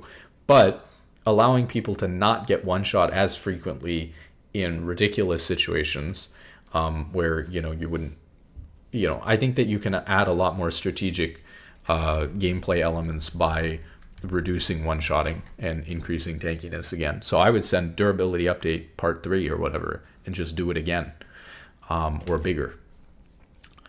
Consolidate community engagement by bringing back the forums and having community engagement, at least for the most part, located in one central hub rather than being, randomly spread out amongst random discords and stuff like that. Even for the most common things you would look for, like duoing and stuff like that, there are so many different discords and websites and places to go to find duos that you don't actually get to go to one place and see everyone who's looking for a duo. Even amongst the League Discord, which is maybe like the most popular place to go look for something like that, the r/League of Legends also has their own Discord, which is very large. And so you have a split right now, even for looking for duos or flex teams and players, where you have to be involved in both those servers. And a lot of people aren't involved in both, so they don't, they miss out on half of the people who are looking for a flex team or a duo because it's not consolidated in one place, and it just doesn't make sense. I don't, this is another one of Willie's ideas, but I don't really see the problem with it. For me, clubs were never that big of a deal, but apparently they brought a lot of community engagement and brought especially like content creators closer together in game and in the client with, their fans and their community and stuff like that, and champion mains together and stuff like that. And if they had already implemented the system and done all the work to create clubs, I don't really see what the point of removing them was. So, potentially bringing back things like clubs, hosting local LANs as a way for players to meet each other would be really, really cool. And obviously we've talked about bring back ranked 5s, bring back the team ranked mode instead of flex, to bring people together and create a sense of community and, and bring a team game mode to a team game. Balance matchmaking. So this is a big one. We're going to get into some more specifics about preventing players from quitting the game. And I think that the number one issue is people don't feel like League has fair or balanced matchmaking. This is a huge topic and a big can of worms, but I'm going to do my best to address it because there's lots of solutions and it's really complicated to try to solve because every solution that you come up with actually has a lot of negative drawbacks and it's not easy to fix this. So first off, we should clarify that matchmaking and fair games aren't the same thing. I actually think that matchmaking, especially if autofill was removed, is good. The matchmaking in League is good. So bear with me for a second on that. Matchmaking in League is pretty restrictive to guaranteeing that players of the same skill level are matched against each other and that the teams are fairly even in skill to each other based on MMR. Where things start to go awry is one autofill is going to take player and it's going to say, we have a fair game because this player is also 2000 MMR and actually they're playing mid and they're a support main and so actually there should be like 1500 MMR. And so you've just skewed the matchmaking by allowing autofill in a way that ruins every game where autofill ever existed. So obviously you have to get rid of autofill. Autofill is a bad part of matchmaking. But aside from that, the moment that you get into champion select before anything has happened, the game is balanced. What happens that makes matchmaking unbalanced is not the matchmaking process, it's the champion select process. So champion select changes a lot of things about what's going on in the game. And once champion select is finished, you go from having, if let's say autofill was removed, you go from having a pretty 50-50 match that's been made when you hit accept to a game that's skewed 70-80% in one team's favor because of how champion select has gone almost every game. So the reason why people feel like leagues matchmaking sucks is because you very rarely get close league games where it's a really close game, both teams seem evenly balanced and fair, and you have a really, long, close banger of a game. That very rarely happens as much as you would expect it would in a system with good matchmaking because of champion select and because of snowballing in game. So, but let's focus on champion select. So number one, in champion select, look at all of the things that can go wrong that can take two teams that are perfectly balanced versus each other the moment that it matches them together and decides who's in the game, and then look at all the wrenches that get thrown into it. People's champion can get banned. Their champion can get picked away by the other team. They can get counterpicked because of pick order. People can queue for a role that they don't play, but they're still matched together as if they're the same MMR on AD carry as they are in support, even though they're not good at AD carry. They pick champions that they don't play. So they pick a champion that they're 1500 MMR with when their actual ranked MMR is 2000, and now you've drastically skewed the balance of the game. And these are, we're kind of going down the list and getting more and more minor issues, but these are still pretty serious. The allied champions don't synergize well with each other at all. So you get a Braum main and a mage AD carry player together, a mage bot player together, and all of a sudden you have this lack of synergy that makes the game harder to win and lowers your chances of winning. Sometimes the enemy team comp synergizes really well together, sometimes both. And now all of a sudden, the enemy team has this team comp that's just crazy hard to beat. That happens, once every, 5 games out of 100, once every 20 games. The enemy team comp is just so good and just happens to synergize so well with each other that it's pretty much impossible for you to win the game no matter what you do. So because of all of these factors, by the time you get through champion select and people have made their bad decisions about what champions to play and their champions have been banned and picked away and countered and all this stuff, or they've picked a champion to try to counter the other team, but they don't know how to play it, and so they're much lower MMR effectively with that champion. By the time all is said and done, we all know that when you go into loading screen and you can look up the lobby, you can predict, if you're a good player and you understand, people's stats, you can just look up the experience, the number of games played that people have on their champion this year, and you can predict with 70-80% accuracy who's likely to win the game. And so it's not that the matchmaking, remember that we got to be specific with our terms. The matchmaking is the decision to put those 10 people together into champion select together on, these 5 people on this team and these 5 people on this team. The matchmaking's fine, especially if you get rid of autofill. It's the champion select that's throwing off the games and making them feel unbalanced and fair. But this is a lot of different issues to solve. We're trying to solve people's champions getting banned out or picked away, people getting counterpicked, people queuing for a role that they don't play, picking champions that they don't play, team comps that don't synergize well together, and enemy team comps that synergize too well together. It's a lot of issues to try to solve. And again, anytime you try to solve any of these, there's going to be negative consequences and blowback the other direction. So for example, if you try to reduce variance, you can't really reduce this variance without eliminating champion select, which is super radical because champion select is a skill in and of itself. Things like trading pick order or having a wide champion pool where you can actually play a bunch of different champions in order to take advantage of counter picking people or in order to synergize with your team or counter the enemy team and things like that. You take all of that skill of champion select and having a good champion pool away by removing something like champion select or trying to reduce these issues. So you can't reduce this variance without eliminating champion select, which is radical since champion select's been such a big part of League for a long time. Champion select is a skill in and of itself, and removing champion select is biased towards one tricks because they can't get their champion banned or picked away from them. Players with a large champion pool don't get rewarded for their skill of being able to play counter picks or champions that synergize with their team in select.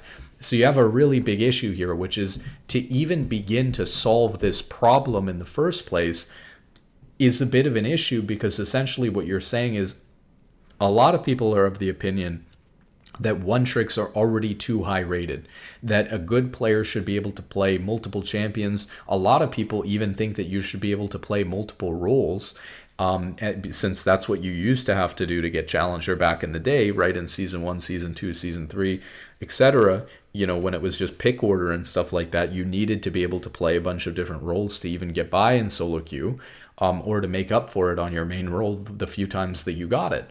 So because of that, the skill level required as a, you know, the players who are able to get challenger aren't as well rounded as players were in the past. And that's with autofill existing. So if you remove autofill, one of the negative consequences of removing autofill is that you make players, even less well-rounded players, be able to climb to the top. And a lot of people don't think that that's fair. Beyond even removing autofill, if you also try to do things to help with champion select, like we're talking about, that will also be biased in favor of one tricks. And you have to ask yourself the question whether the higher quality matchmaking games is worth one tricks getting overinflated and ranked a little bit more. I personally think that because matchmaking quality and the quality of the game itself, that's everything, right? It's literally what you're spending all of your time doing is suffering through or enjoying the experience of the matchmaking quality. So I believe that it's worth it, even if it changes the dynamic of ranked slightly. I think that it's worth it to try to reduce all this variance that Champion Select creates in order to create better match-made games, but it is radical. So there's a lot of different things that you could do, but let's say that you implemented, you got rid of Champion Select, so you have to replace it with something else. So you would essentially implement something like a Swift play for ranked, where you pre-select a ban and you pre-select certain champions. People could still queue, but you still have problems. Even if you had something like that, what's to stop people from queuing up for a role that they don't play or a champion that they don't play in their role? What's to prevent you from matching and then there's still being team comp problems with either your team not having any synergy because you just instantly ran? It would be even worse, right? You'd instantly randomly match with people and you'd never be able to pick off of what your teammates were playing. And, you know, the enemy team comp could potentially be, you know, really good together and all of this stuff. So you'd still have a lot of the same problems. So you could reduce these problems by, for example, adding a mastery requirement for, you know, your champion. So you could say, for example, you have to be mastery level 5 on a champion in order to play it, in order to queue for it in ranked at all. But then you run into another issue, which is that you would need to have that mastery requirement on as many champions are necessary for you to play ranked. Now, luckily, if you remove champion select, the mastery requirement actually becomes much easier. With champion select, you need to own 20 champions in order to play ranked, which means that if you keep champion select and add a mastery requirement like people have been asking for, this is a huge idea that's floating around, just require, you know, people to have a certain mastery on the champion or to win a certain number of normal games in order to be able to play that champion in ranked. Well, the problem is that as a minimum, in order to play ranked, because there are 10 bans that can come through and 9 other champions can get picked away from you, you need to have 20 champions that you're allowed to play in ranked. And that is a lot, especially for a new player. Remember, I think that they should make ranked potentially even more easy to get into and start and more accessible for new players. That is a lot of champions. I don't think I have mastery level 5 on 20 different champions. You know, and I've been playing this game for a long time and a lot. So I probably do have mastery 5 on 20 different champions. But anyways, it's a lot of different champions to get mastery on. So it may take longer to get mastery level 5 on 20 different champions than it takes to get to level 30. And it would force you to not just play your favorite champion and enjoy the game when you're learning the game, trying to get good at one champion, trying to get better at the game before you get into ranked. It would force you to play 20 different champions, you know, a lot, like a decent number of games on 20 different champions to even be able to play ranked. So that's really radical. So I don't think you can introduce a champion mastery requirement, at least not that high, not mastery level 5, to ranked if you continue to have draft champion select. So luckily, since we're talking about more of a Swift play system where there is no champion select to avoid people's champions getting banned and picked away, we could do this mastery requirement, and because you'd only need 1 or 2 or 3 champions to queue up with, it wouldn't be a big deal at all, even for new players, to have that mastery requirement met. So you could have a more strict mastery requirement, maybe even higher. You could even go mastery level 10 and then force people to only play the 1, 2, or 3 champions that they're good at. And if they want to be able to play other ones or whatever, they would have to go get the mastery on them. So I kind of like the fact that if you had something like a Swift Play, you could have a much higher, stricter mastery requirement. If you keep draft champion select and want to introduce some sort of mastery requirement for ranked, you'd probably need to limit the mastery requirement to like level 1 or level 2. And at that point, it's like, okay, you're just guaranteeing that this person has played like one normal game on the champion before or something like that. And that is, that's actually a step in the right direction, but still not a good solution. Most of the time when we're talking about people first timing a champion in ranked, they're not even first timing the champion, right? Most of the time they have like 1 to 10 games played on the champion, not 0. Even if they do have 0, they've probably played it in previous seasons. If they've been playing the game a long time, they probably have the champion mastery required to still pick some crazy thing they don't really play. And so, it doesn't really solve the problem. But if you have higher, stricter mastery requirements like mastery level 5 or mastery level 10, then you start to actually see some improvement in the champions that people are allowed to play in ranked. But again, kind of controversial because you're limiting player choice in what they can play. But if you really want to play something else, you just go grind mastery on it. So if you have like a Swift Play system for ranked, then you could introduce mastery requirements. You would need to meet mastery requirements on less champions because your champion is guaranteed. This would make queue times worse, though, if you had the Swift Play thing, because, so to be clear, you could have Swift Play with multiple different things. You could have Swift Play where you're allowed to match into somebody who's banning your champion, and so rather than just queuing your role and your 1 champion, you're queuing your role and 2 champions, or your role and 3 champions. And now all of a sudden, even if you match against somebody who selected for their ban your main champion, you just get into game and you're playing your 2nd or your 3rd champion instead of playing your main champion. But that still has the problem of, okay, now we're putting this person on his 2nd or his 3rd champion instead of his main. But that's still probably better for matchmaking quality and game quality than him deciding to play his 10th best champion because of that. But again, who knows what they're going to queue up for? So you'd still run into problems with this. So the difficulty is that if you made sure that people were always guaranteed their main first champion pick that they could never match against. So let's say I play Braum and I put Braum as my number 1. I'm never allowed to match against a player who picks Braum as their ban. This would make queue times worse because now all of a sudden there's people I can't match against, which is never the case right now. And it would be a little bit weird for the latter because I'd be able to like avoid certain players entirely by selecting, let's say I knew that there was a Gangplank one trick like Solar Baka and I wanted to avoid him. So I could just select Gangplank as my ban and never have to play against him. This could be somewhat abusable. Let's say the rank 1 player mains like Fiora top or something like that, and you select Fiora as your ban because you're top 10 in Challenger, and now you never have to play against the rank 1 top laner. Maybe you're a top laner and you select that champion. And so now, if you're the 2nd best top laner, you can only ever match against the 3rd, the 4th, the 5th best top laner. You never have to play versus the 1st. So it creates some weird issues in high elo for sure. Obviously, these things get really complicated, and a lot of people don't consider that, unfortunately. So it could make queue times worse if you decided that you couldn't match with people who want the same champion as you. So let's say there's 2 Braum mains in the same elo and they're queuing, they wouldn't be able to match versus each other. So there's another 2 people who can't match versus each other, or versus people with certain bans, etc.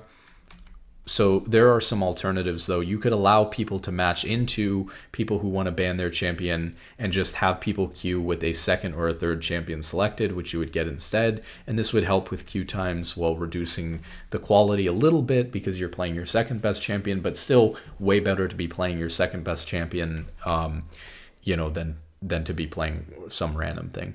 Alternatively, you could have different ranks for every champion. The issue with having different ranks for every champion is that, similar to how they were resetting the ranked ladder like 3 times last year, if you didn't have enough time, even over a course of a full year, if all of your ranked progress was being split up amongst 10 different champions or 20 different champions, you wouldn't have enough time to make enough progress in ranked with the way that the LP gains are set up right now, and the MMR gains are set up. You wouldn't have enough time to make enough progress to so that would feel really bad, because, and you would feel like if you got your second or your third champion, like you were wasting your time, that you weren't improving your real main rank, or wasting your time if you're not on your main champion. You could have different ranks for different roles, and that would really help with people queuing up for different roles. A little bit less radical than having a different rank for every champion, because it's not really that big of a deal if you don't make that much progress on 80 carry or whatever that you're, if you're not really trying to climb on 80 carry. It essentially could even preserve autofill. Well, not that that's a good idea, but you could even preserve autofill with different ranks, and then at least the autofill player wouldn't be affected by it. But different ranks for different roles would essentially allow people to have, first off, 5 accounts in one, so you wouldn't need as many Smurf accounts. But again, Riot might have problems with that for monetary reasons. But it would essentially let people, if I feel like queuing up for 80 carry, or I feel like queuing up for top, I can do that, but it's not going to affect my ranked teammates at a high MMR. It's going to, I'm going to go into appropriate lobby for that role. So having something like that could, in combination with the swift play thing, could help ensure some of these problems. So for example, when we see problems with swift play, like people playing champions that they don't play, you have a mastery requirement that's quite high, like mastery level 10 or 5. You have people queuing up for roles that they don't play, just have a separate rank for it so that it's not affecting the high rank that they're at. You would still have, ban, you just have it pre-selected. You'd still have issues with team comps, but I think that those are the most minor, pretty difficult to solve. I suppose you could force Riot to do some sort of matchmaking shenanigans if you wanted to really get complicated with it, where they took their data on champion synergies and they tried to pair teams together based on the champions that they had selected, so that the synergy level between the teams was somewhat even. But again, that would add another criteria to matchmaking the game that would slow down queue times and matchmaking.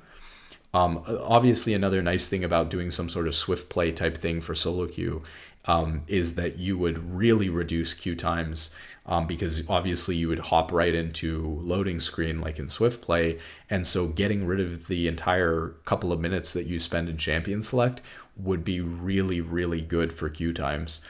So there are, these are some radical changes, and there's a lot of considerations to be made here. But there's definitely some positive things that could come out of this. What I hope you take away from this is that making changes to ranked, or to the game in general, is very complicated, and there's often a lot of negative consequences of changing these things that people don't consider. So people throw out all the time, oh, just have a mastery requirement for solo queue, but they don't think about the fact that if you're a veteran player and you've been playing for a long time, you have enough mastery that you can basically pick whatever random champion anyways. Or if you make the mastery requirement high, like mastery level 5, first off, old players probably still able to pick some random stuff that they don't really play and aren't that good at. And new players are going to have to grind an insane number of games on 20 different champions that they don't necessarily enjoy just to be able to unlock ranked. And I think that that's just terrible, especially because the whole point of doing something like locking mastery is to increase the quality of games. And you know what else increases the quality of games? New players coming into the game and getting better at the game instead of quitting. So you don't want to force new players to do something super unfun like that to unlock ranked. Really quickly, I'm going to run through Willie's ideas here real quick from his great video that he made that inspired me to think about some of these issues and go through this all myself. So Willie said that League Classic, they got to bring League Classic back It would be fun to go back and experience season 1, season 2, season 3 and whatnot again, and to be able to play old versions of champions that are, no longer accessible. So in a lot of cases, what I'm going to be doing is talking about the negative consequences of Willie's ideas, because he was just going through rapid fire. Here's a bunch of creative ideas that you can look at, and he wasn't really getting into, which I'm sure he knows that there are some negative consequences to these things. The problem with something like League Classic is that you would instantly split the player base in half between a lot of people who would want to go back and play League Classic, or even just sometimes they'd want to go back and play a little bit. And that would really hurt queue times, which are struggling right now. We spent a lot of time talking about that, which are really struggling right now, because if enough people go back to League Classic, you can end up kind of killing the game. And that's very dangerous because you don't want to kill the modern ranked ladder. So this is something that could be very cool, very nostalgic, but could be very dangerous for the game to implement something like this that could essentially kill off the new competitive version of the game. And so that's a big danger with something like releasing a League Classic. Okay, mastery requirements for ranked. We've talked about this pretty extensively, so I can kind of skip this. But obviously, Willie's not considering, how high do you want to set the mastery requirement, and are you going to force new players to meet those requirements? One thing that could be kind of cool that I didn't mention is you could have a scaling mastery requirement. So let's say for, if you're unranked or you're bronze, iron, silver, whatever, you could have a lower mastery requirement. So maybe if you're unranked, to play ranked, there is no mastery requirement, or the mastery requirement is just that you have some mastery, that you've played the champion before at all on the account.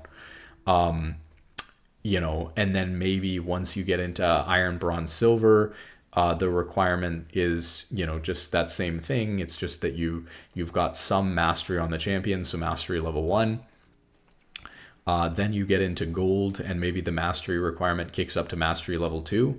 And maybe it forces you to take a break from ranked for a little bit and say, I only have mastery level 2 on 5 champions and I need to have it on 20.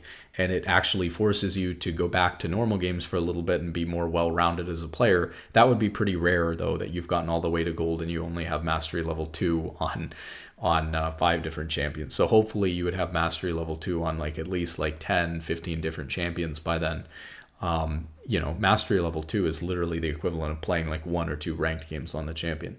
And you could even get those, done while you're in iron, bronze, silver, before you get to gold. You'd be able to play those in ranked because there wouldn't be that requirement for silver. But then once you get to gold, maybe you'd have to go get a couple of champions up in normals, do a little bit of practice before returning to ranked. I'm not a huge fan of making people play normal games in general. I think people should be able to play ranked if they want to just spam ranked. But I wouldn't see that as being a big problem. It's only mastery level 2, and I think it's a pretty basic requirement. So you could have kind of this scaling mastery requirement, and then you get to platinum, you need to have 20 different champions mastery level 3. You get to emerald, 20 different champions mastery level 4. You get to diamond, 20 different champions mastery level 5. You get to masters and above, and you've got to have 20 different champions mastery level 10 or above, and that's kind of the final requirement or something like that. I think that could be really healthy for the game, and I don't think it would be that burdensome if you're kind of ramping up the mastery requirement. That's something that you could do, for example, if you keep draft champion select, you could do that, and that would be a good compromise, the scaling mastery system. Force champions into certain roles. I have no idea why Willie thinks this is a good idea, but he was saying that because people sometimes pick, to troll, they'll pick Nunu mid or something like that, right? That you should force certain champions into certain roles, and not allow you to pick, let's say, Soraka if you're top lane. I think that that's ridiculous. I think that it's anti-fun and anti-creative. I get that ranked is supposed to be competitive and sometimes people troll with their picking, but the solution to that is to ban those people, not to prevent people from innovating picks in different roles. Plus, this is just really, you can tell that it's not thought through on a very deep level, because you have champions, like he said specifically, limit it to 2 roles. There are 2 main roles. You have champions like Gragas that can be played in 4 different roles. So you can't tell people who, play that champion that like you're limited to, oh, because you're a Gragas, support player, you're not allowed to play your champion ever again. I mean, that's crazy.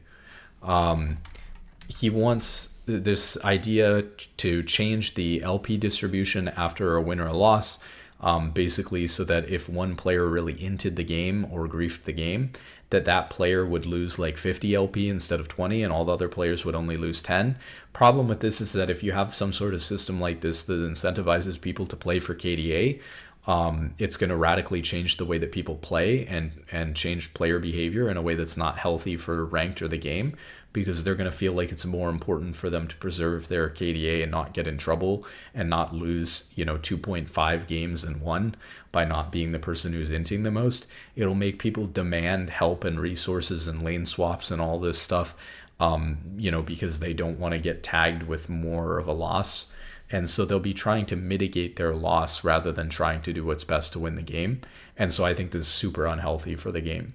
Also, certain strategies, champions, and play styles that die a lot, like engaged supports, would be heavily punished under a system like this and losing more LP sometimes for no reason. Players like the boss who take advantage of reduced gold when you've died a lot without getting kills or assists and stuff like that. Obviously that would be another hit to that type of strategy and that type of gameplay. So I'm not a big fan of it at all. People would be less likely to like suicide split push, which is sometimes worth it for expensive tier 2 turrets and stuff like that. When you're really far behind, you're just trying to do what you can to get some gold and help your team, and it's the correct play even if you die sometimes, and you'd just be removing that strategy and that decision from the game. Get rid of dodging time penalties. So Willie actually thinks that you should make dodging more accessible. Again, I think it really depends on what other changes you're making. So with the current way that League is set up with autofill and stuff like that, I think that it's nice that dodging exists in the game. And I like being able to dodge when I'm autofilled, because to be honest, if I get mid and I play that game out, I'm completely griefing my team. And I'm really proud of the fact that the longer I've played League and the more I've understood that, the more I've dodged, and that I haven't played any games, I believe, of mid lane this year. Over the whole year, I've dodged every single time I've gotten mid, and I'm really proud of that because it shows that I'm taking responsibility when I get filled to do the best thing for my own rank and to help my team. My teammates have a good time. And so I think that if you don't get rid of autofill, getting rid of dodging is ridiculous. But I think if you get rid of things like autofill, then you can also get rid of dodging.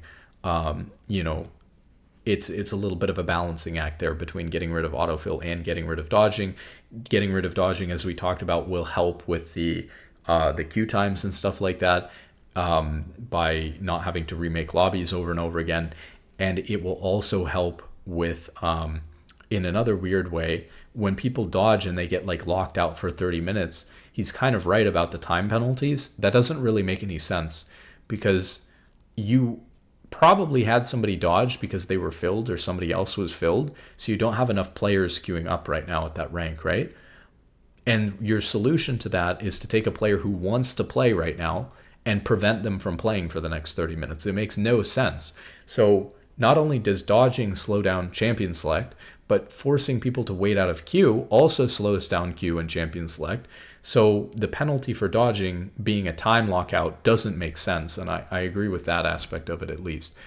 But I think that you can get rid of dodging. Now his argument would be that, even if you get rid of autofill, if your main champion gets picked away in your one trick, or the comps are looking really doomed one way or another, or somebody's trolling in champion select, you want to be able to dodge and have agency to get out of that game. But again, I think that the appropriate way to deal with that is to ban that person, to punish that player. And I think that behavior will actually be reduced because they can't dodge and they know that the champion select isn't going to go through. I think that you'll actually see that behavior dramatically reduced in and of itself. But yeah, there's a lot there with the dodging and the penalties, but it really depends on what other changes you're making to the system. Cap LP losses at 10 per. Again, I think that this doesn't matter at all. All that matters is your MMR. You'll gain the LP back, one way or another because of your MMR. So changing the LP gains and losses for dodging actually just doesn't matter at all. OTPQ, again, similar to like Elite Classic or something like that. I guess he was saying that similar to how we've talked about, if you made a lot of these changes that benefit one tricks, people might have a problem with one tricks benefiting on the ladder too much from that. And so the idea was to create kind of a separate ranked ladder for one tricks. I just think that this doesn't make any sense because, again, first off, no one would play it. You just go to play the regular game mode because no one would take the OTPQ seriously. So I don't think it would see much play. And secondly, again, even among the play that it did see, you'd just be splitting up the ranked queue into two different queues for the same thing. So it doesn't make any sense to implement something like a one-trick queue. This was an interesting idea, ban phase hover/reveal. The idea was that when you hover your champion, if you choose to hover your champion, then no one can ban that champion, including the other team. And they can see what champion you're going to play. So this was a kind of a weird radical idea to change champion select to sort of hurt but also help one tricks at the same time to bring some balance to it. So the idea was that since one of the things that we talked about here to make matchmaking quality better is to prevent one tricks champions from getting banned or picked, essentially, is by hovering the champion, you would guarantee that you get the champion, but you give the other team the advantage of getting to see right from the get-go exactly what champion you're playing. So even though you reserve that you're picking that champion and they can't ban it or pick it away from you, they can counter-pick you if they are able to do that. If they want to do that, they're able to counter-pick you and have that advantage of seeing what you're going to play. Sort of an interesting idea. Another big problem with it, though, is what if you have two people who want the same champion? So you got two people on the same team who want the same champion, or you've got two people on opposite teams who want the same champion. You got two Braum players on each team. They both go to hover Braum. Is it who clicks it the fastest, right? You'd obviously have some details that you'd have to work out there. I don't know how you could possibly fix that without, like we talked about, having some sort of, before the matchmaking starts, declaring that champion for that purpose. So I don't know. It's an interesting idea, but it's a little bit weird and has some problems with it. Custom map skins. I don't have any problem with custom map skins if Riot wants to do some custom map skins or sell those or whatever, but it doesn't really have much to do with what's going on with the game, but that's fine. Smurfing being tied to your main account or limited. I just don't think Riot would want to implement something like this when they know that it's going to, hurt their sales when people make new accounts and buy new skins and buy XP boosts and things like that. So I don't see why Riot would necessarily want to do this. But from a low ranked player perspective, reducing smurfing in any way could be good. The way that he was talking about it, though, specifically was that basically, depending on what rank you were, you would get a different number of accounts. Or let's say you'd have like multiple ranks or something like that, and you could do different things with them on the same account. And so the idea would be, let's say you get to platinum, you unlock a second account, and you can use that account to play another role or to practice on. Problem I have with this is that, and then he said like limit it to like 3 accounts. Problem I have with this is that you're going to want an account for each role or a different rank for each role. And so I don't think limiting it to 3 makes sense. And ideally, you'd also want a account to practice champions in ranked for your main role as well as you're trying to improve as a player. So you really need 6 accounts, 1 for each role whenever you feel like playing one of your off roles, and your main account, and then a practice account for new champions you're trying to work on for your main role. So you kind of have 6 at a minimum.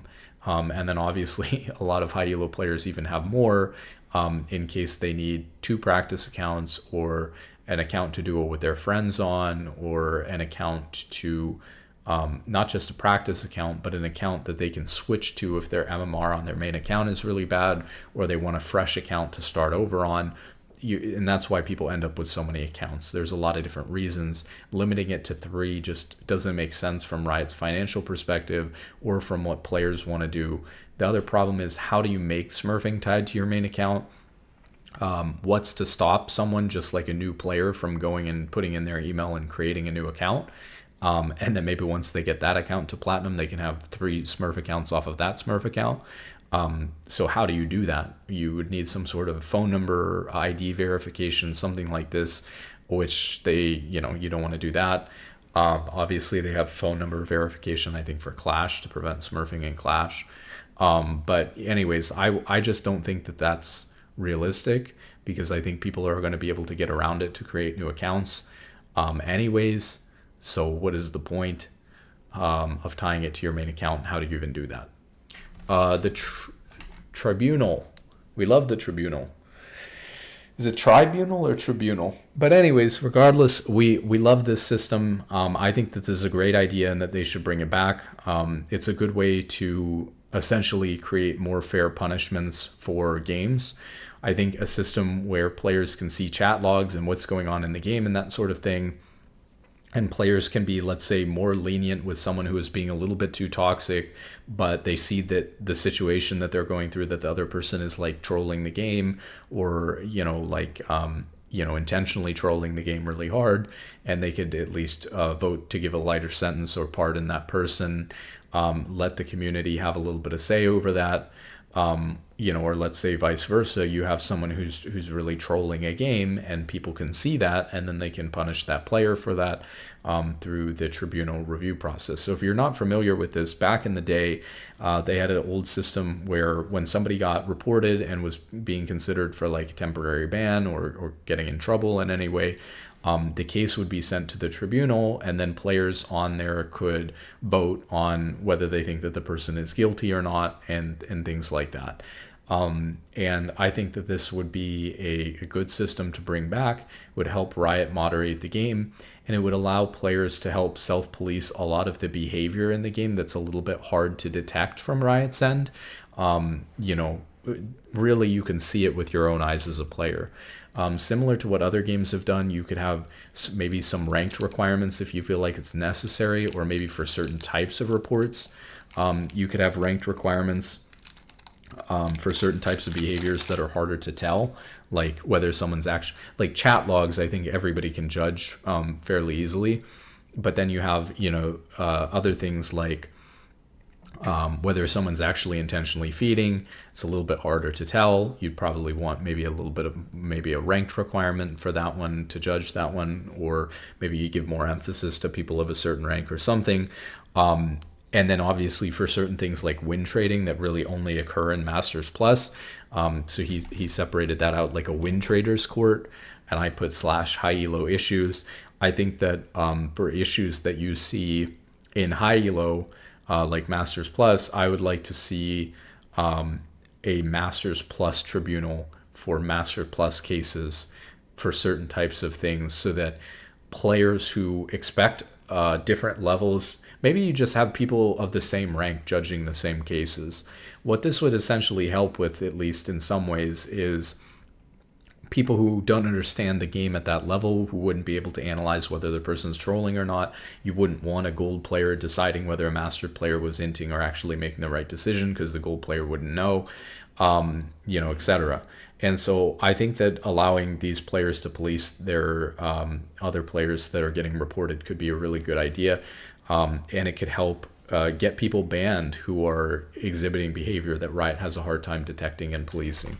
And it's a fun content. It's, a fun thing to do and to be a part of. Show summoner names in lobbies. I don't agree with this at all. It really depends on a lot of the other changes we were talking about. But obviously, if you show summoner names in lobbies, the main implication of that would be that you can look up your teammates and then dodge if your teammates are bad or picking champions that they're not comfortable with. And I just don't think that that should be the primary strategy for climbing ranked, because I think it increases queue times in a way that's unhealthy for the game when people are dodging that much. And I don't think that it's a great skill to look up and see that your teammate has played one game of their champion and then dodge. I think I'd rather have people get higher rank who are actually just good at playing the game. and we'd rather get into game and play the game. So I think for that reason, showing summoner names is a little bit useless.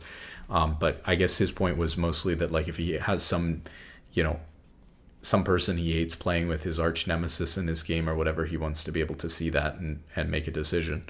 And I guess fair enough to a certain extent, but I don't think that outweighs the other thing that we just talked about. This is actually one that I suggested, the agency to wait for longer games to avoid getting filled or your teammates or other people being filled. Again, there could be some downsides to this that we talked about, because again, whenever you kind of split up the queue or, make queue times different for different people, it can be a bit weird. It's not that you wouldn't allow them to match into each other, though. So it's not quite like you're splitting the queue into two. People who are playing in a non-auto-filled queue and an auto-filled queue. It's just that people who are waiting longer, willing to wait longer, will be less likely to get into games where they're filled or their teammates are filled.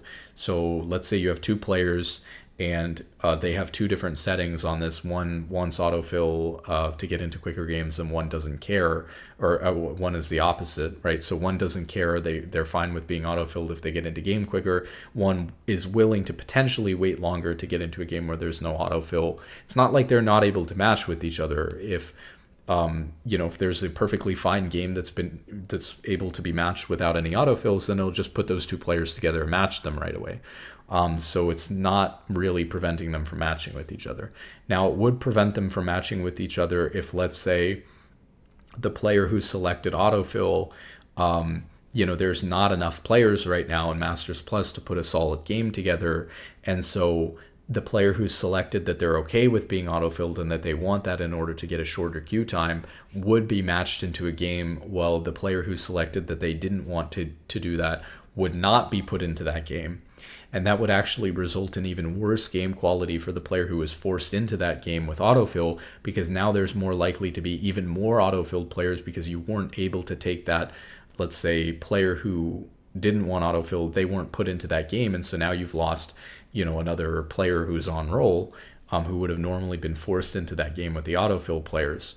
And so that could make autofilled games so bad with so many autofills that everyone just chooses not to play with autofill on. But then again, if that's the natural outcome of people having the choice of whether they want those quick games with a lot of autofills or whether they don't want autofill, then it seems like the answer is probably just logically that autofill should be removed from the game, because even if it means people waiting longer to get into a game, they just don't want to play with autofill. It's so bad. So just remove autofill, which is the next one. This one was a little bit weird. He thinks that because every rank is 400 LP, that masters should, to get to grandmaster or whatever, that grandmaster should just be at 400 LP and challenger should just be at 800 LP. Now, I don't know. He wasn't super explicit on whether he means that you would no longer limit GM to 1,000 players and you'd no longer limit challenger to 300 players. If that's the case and it's just an LP threshold and it's no different than, than any other rank below it, like Masters, Diamond, Emerald, whatever, where any number of people can get there, I think that really devalues the rank. So I don't like the concept of GM and Challenger being set at specific LP thresholds where you just promote into like those other ranks. I think that it's nice and it's interesting for GM Plus that it's a different rank system that's more competitive and about knocking individual players out of that rank and earning that spot over someone else rather than there being an unlimited number of spots there. So I don't agree with this at all. The other thing is there are LP caps already for these ranks. GM is set to 200 instead of 400, and Challenger is set to 500 instead of 800, like he suggested. So the other implication of this could be that at the start of the year, when there's a race to Challenger, there was a period of time where the first player to promote into Masters automatically promoted all the way into Challenger and all the way to rank 1, essentially, until Challenger had filled up with 300 players, and then once they weren't the highest LP anymore. Once they were 301, then they drop out of Challenger. And that really devalued hitting rank 1 before other people, because it was really just any Master Plus player who got back to their rank by playing more games faster than anybody else was able to hit rank 1 and Challenger. And that's not really the same thing as being Challenger. So ever since Riot implemented this thing where you have to be at least 200 LP, it doesn't matter if there's nobody in Challenger. You don't get to Challenger until you're the first person to 500 LP. Then once you've gotten to 500 LP, it slowly fills up until there's 300 people that are 500 LP plus, and then eventually it starts rising from 500 LP to 501, 502, as people start knocking player number 300 out of Challenger and replacing them. I think this is a great, perfectly fine competitive system, and there's no reason to change the LP thresholds. All that changing the LP thresholds a little bit higher, in this case 300 higher for Challenger and 200 higher for GM, all that this would do is extend the race at the start of the season. And maybe that's worth it, but you'd have to look at, really, you're not thinking about what LP you want people to get to. You're thinking about like how long does it take to populate Challenger at the start of the season. And I think this year it took like a month or two for Challenger to be all the way filled out. So I think that that's maybe even too slow. So I wouldn't want to raise it 300 LP. Login rewards was a good idea that I stole and put in there, especially to incentivize new players. Obviously, veteran players probably don't care too much about a little login reward, and are probably logging in daily, or for the most part anyways, or when they want to. But I think for, retaining players or keeping new players interested in the game, giving them access to login rewards that help them find their main champion faster, get unlock champions faster, get to ranked faster, I think all of those things are good. And those daily login rewards or bonuses are a great way to do that. More, and there are some, right? Like you get a first win of the day, but it only gives you 50 blue essence. I think that's pathetic. They should probably do something about that or increase it. It used to be first win of the day, I think, gave you 250 IP. So I don't know why that's still so dramatically reduced, even though Riot has taken a lot of steps in different areas to give people more champions for free as they're leveling their account, to make champions half as much blue essence. They've done a lot of positive things in the area of giving new players more champions. So why you get 50 blue essence for your first win of the day instead of 250 like you used to back in the day makes no sense to me. So obviously some login rewards could be good. Challenger jackets. Willie really wants a Challenger jacket. To be honest, I don't care about a Challenger jacket, and I don't want Riot to have my address. And apparently, I think he said in the video that they actually, one of the reasons why they stopped doing this is not only is it time consuming, get everybody's address, but I think they accidentally got leaked or something the one year that they did the Challenger jackets.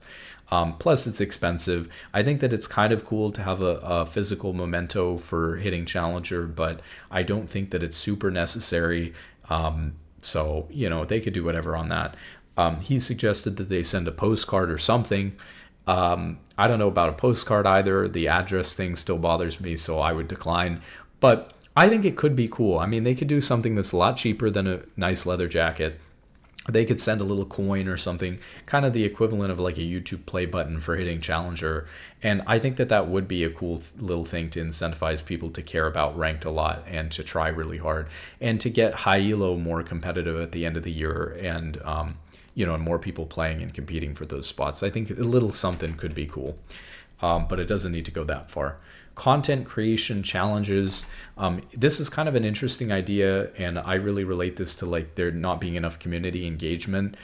His idea was something like in the client you could have like clip submissions and like funny videos and stuff like that.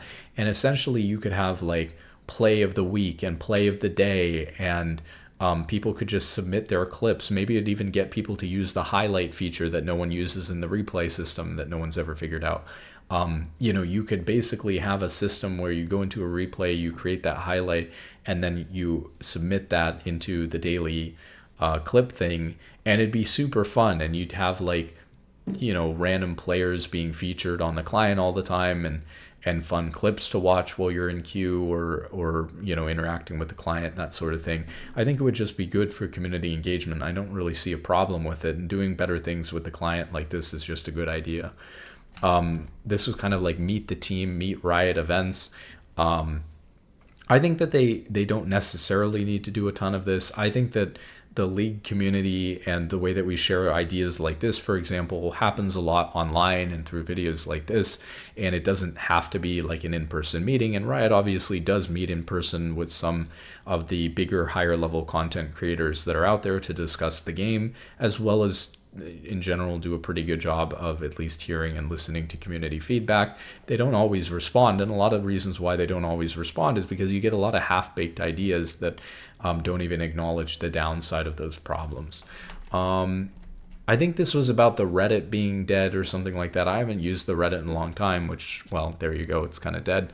But I guess the moderation, he was complaining about the moderation on the Reddit, it being pretty much only limited to esports discussion and stuff like that, because any sort of, you're not allowed to post to promote content creators, you're not allowed to talk a bunch about drama, things that are really negatively directed at Riot are often deleted and things like that. And so I think that the Reddit is kind of boring and dead.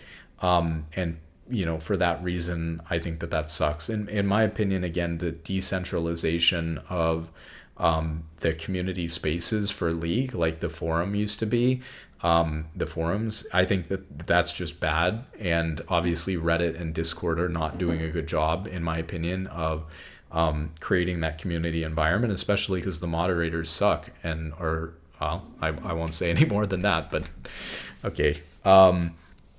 In-client blogs. I don't really know what he meant by the in-client blogs, but definitely in-client player guides, champion guides, and things like that would be really, really cool. League account linked forums. Forums obviously is a good idea. Put it straight in the client. Obviously that's good. Bring the clubs back if that's not a problem. He wanted to overhaul voting to surrender. He had a little bit of an interesting opinion on this one. Willie was saying that in a lot of games that he's come from, surrendering is not even an option in a lot of games, and so he thinks that surrendering is maybe a little bit too prevalent in League. So he wanted to increase the vote requirement at 15 minutes by one vote, but then interestingly at 30 minutes he actually wanted to drop the requirement down to 3 votes in order to surrender. I don't really agree with this. I think that League and games that are similar to League do have FFing involved. I think that almost every RTS game has surrendering as the main mode of losing the game, because these games often don't have a super clear win con that is easily achieved every game. But there is an argument for sure that League has moved away from that. League's not a game like it used to be that lasts 60, 70 minutes and stalls out, and you'd rather just FF if clearly one team is winning the game. I think that League games have a really nice, quick conclusion in most cases, where the objectives obviously lead to one team getting soul and winning a team fight. The death timers are balanced, that they're long enough that the game ends. You have objectives like Rift Herald and Baron and Grubs and all this stuff that make it easier to end the game. So I don't think League stalls out in the way that other games, especially other RTS games, do. And so there's an argument that with League having a very easy conclusion, that there's no reason to have FFing, right, which is Willie's perspective. But I think it's good the way that it is. I think that having some ability to exit the game if you're really having a terrible time and it's clear that you're likely to lose is totally healthy and fine for the game. You want the matches to feel good. And if people feel like the match is terrible because they've been snowballed on, or the game was unfair because of autofills and what champions got picked and stuff like that, and performances, then I think exiting the game is totally fine.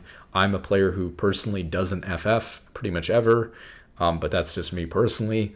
I still think that it should exist and be an option for people, and I think that the voting thresholds are totally fine and fair right now.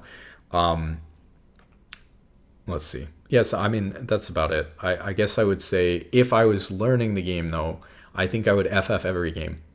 Radical idea here, but I want to throw it out here while we're talking about surrendering. The most important part of the game is the repetitive early game and laning phase, where you learn your matchups and you learn how to execute and get a lead early on in the game in order to carry well in solo queue.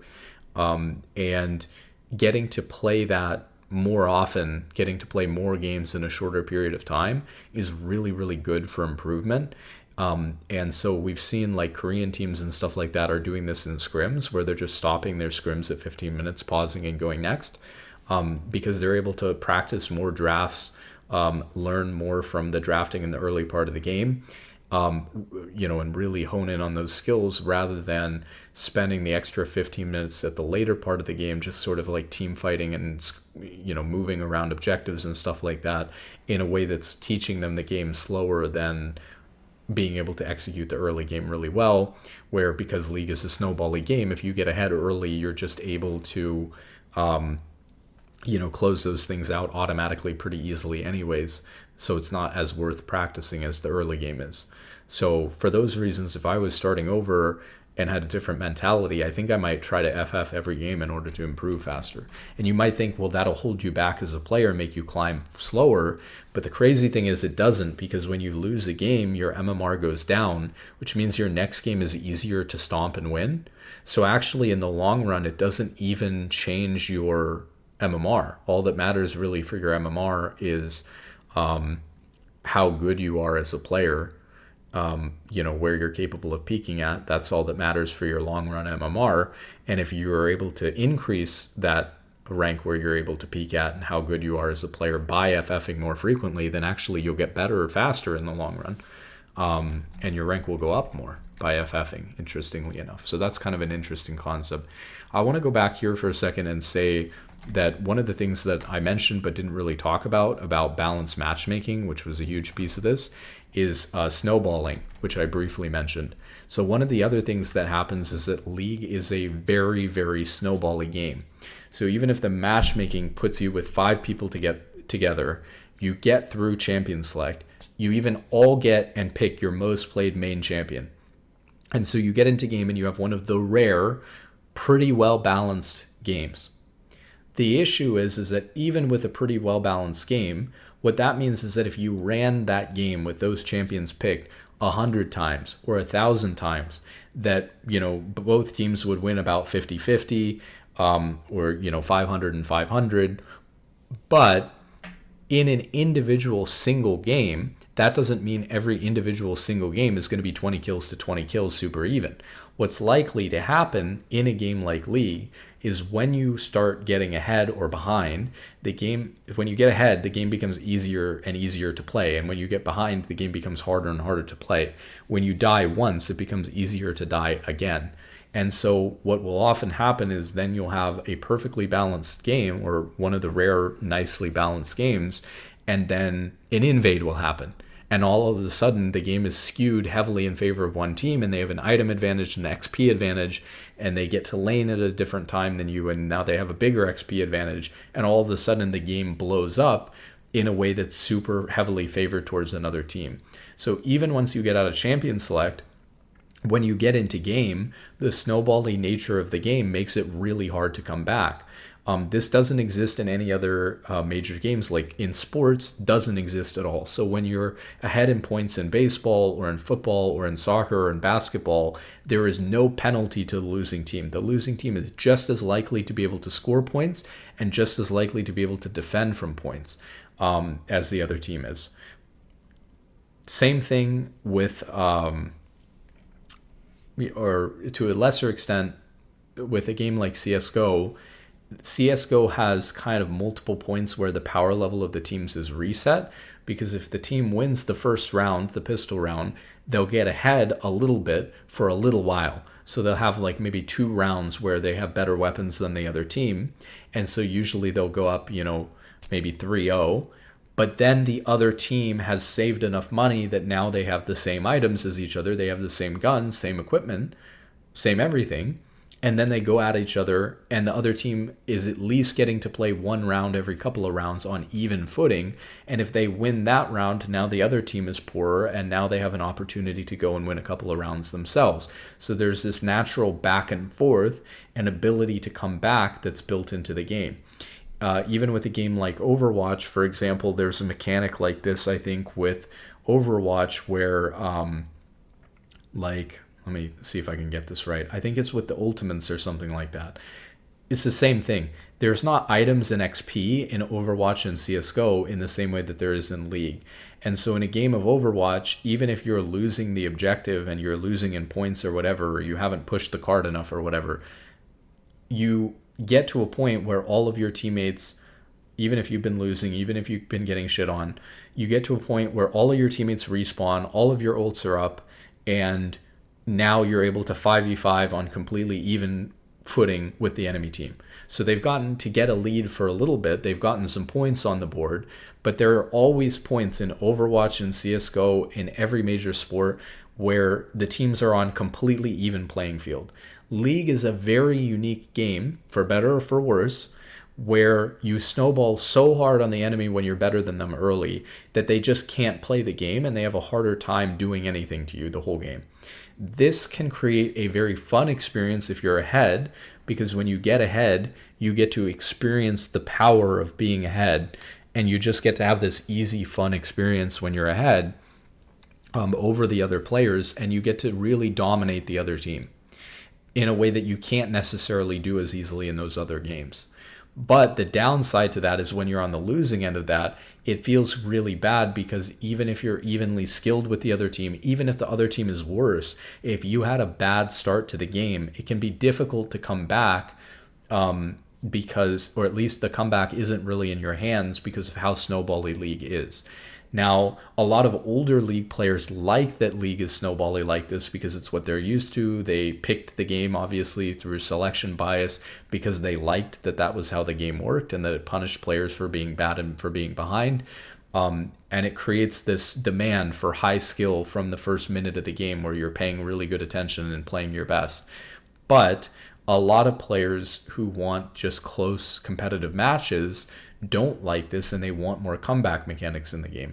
So there's a big split in the League community right now between, do we want to get rid of snowballing by adding all the bounties that they've been adding, reducing the death timers, adding the home guards so people get back on the map faster. All of these things reduce the advantages that you get for being ahead and for being stronger than other people. Do we want to create a point where there's an even playing field for teams in League that doesn't just require you stalling out to 60 minutes in the game, but actually comes fairly soon or consistently in every game where every team reaches the same power level? It feels like then your laning phase didn't matter, and what was the point of doing all that work and taking all that risk to get ahead? And so people don't necessarily like that. It makes the game feel a little bit Mickey Mouse.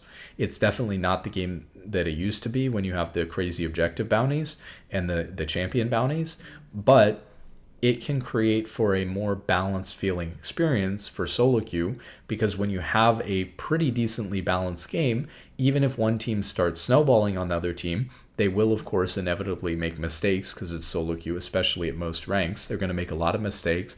The other team can capitalize on that, and they get rewarded with bounties for that. So the other team has a period of time where they're ahead, but then they get behind. So I think that,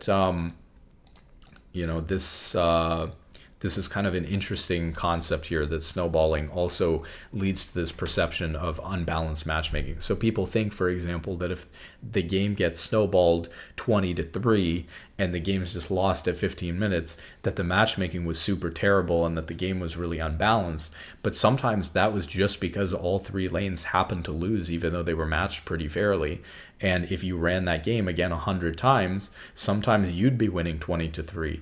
You just got the unlucky 1% game where even with balanced teams and good champion picks, one team really snowballed on the other team and made it impossible for the other team to win.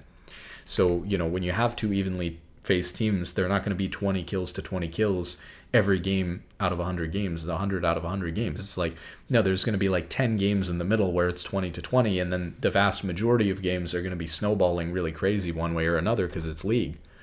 Okay, role identity. Supports are supports, tanks are tanks, carries are carries. We kind of talked about this, right? But tanks seem to do too much damage. 80 carries in the early game, way too squishy and don't do enough damage, but then they do still fine later. Supports are not supports at all anymore. They have way too much gold, way too many powerful items. They obviously, like we've talked about, want to incentivize people to keep playing jungle and support since they're not very popular roles. but they've given them so much power that they don't really seem like support anymore. And that's coming from a support main, right? Lag, he was actually just complaining about the other day when the server went laggy. I think this happens every once in a while. I don't think it's really that big of a deal. I don't agree that it's become more prevalent. But interestingly enough, I wanted to bring up what they could do about FPS and ping. I think that League has become less optimized. A lot of games have, but as computers have become better, and even, storage is a separate issue, but with storage as well, as storage has gotten better, more and more storage on computers, games just don't bother to optimize anymore because it saves them time and money in order to not work on it. And I'm telling you that like the FPS drops that I see on this computer, which is a great computer with a great graphics card, is really unacceptable. And I have not really heard people talk about this, but I do believe that League has gotten worse over the years at optimizing the game so that lower quality computers or even good computers don't experience significant FPS drops in team fights. I think that newer champions and things that are introduced to the game aren't being optimized the way that they were in the past. And so I think that the game is getting really clunky and laggy even for high-end PCs in a way that's starting to get problematic from an FPS perspective. Ping, I mean, we could get into all the details about ping, but I really don't think that there's anything that they can do about it. I think that a centralized server for America, which they have now in Chicago, is about the best that they can do. What people don't seem to understand because this is a suggestion that comes up, why doesn't Riot just have 3 servers all over the place? And the problem is that you can't have, like, if you have a Seattle server and a Dallas server and a Chicago server, player in Seattle can't just play on the Seattle server on the same game as the Dallas player is playing with them, where the Dallas player is on the Dallas server. The game has to be hosted on the same server. And so that would either mean that the Seattle player is playing on their home server and the Dallas player is connecting to that for that match, or the Seattle player is playing on high ping connecting to the Dallas server. So what a lot of games like Call of Duty or whatever do is they have a bunch of different servers all over the country, and that game just happens to be hosted on a random server. And so you get, whatever ping you're going to get for that game. I think it would feel really weird to people with League if their ping wasn't stable game to game, and all of a sudden I'm used, one game I'm playing on 13 ping, the next game I'm playing on 60, next game I'm playing on 100 ping. I don't think that people would find that to be more acceptable or better, even if it, means for somebody who maybe is used to playing on 60 ping, every once in a while they get a ping on 10 ping. I don't think that while that could create a little bit of competitive integrity and fairness in the solo queue ladder, I don't think that it would actually be desirable, because it would feel like your ping changing all the time is like annoying to play around. And it's obviously expensive and complicated to create a whole server network rather than just having the one server. So I don't think they need to do anything about that. I think that unfortunately America is just too big of a region, America and Canada, and the best you can do is put the server in the middle. Gambling. So he was complaining that Riot is now taking gambling sponsorships and stuff like that for the LTA/LCS. Yeah, so I have mixed thoughts on this, and obviously this is a pretty controversial one, but I really don't care that much. My opinion is that gambling is very, very bad, but I also really like esports, and I want esports to be viable and to survive. And the reality is that esports in its current state, especially with League, especially in NA, will not survive without gambling money. And so you just got to send it.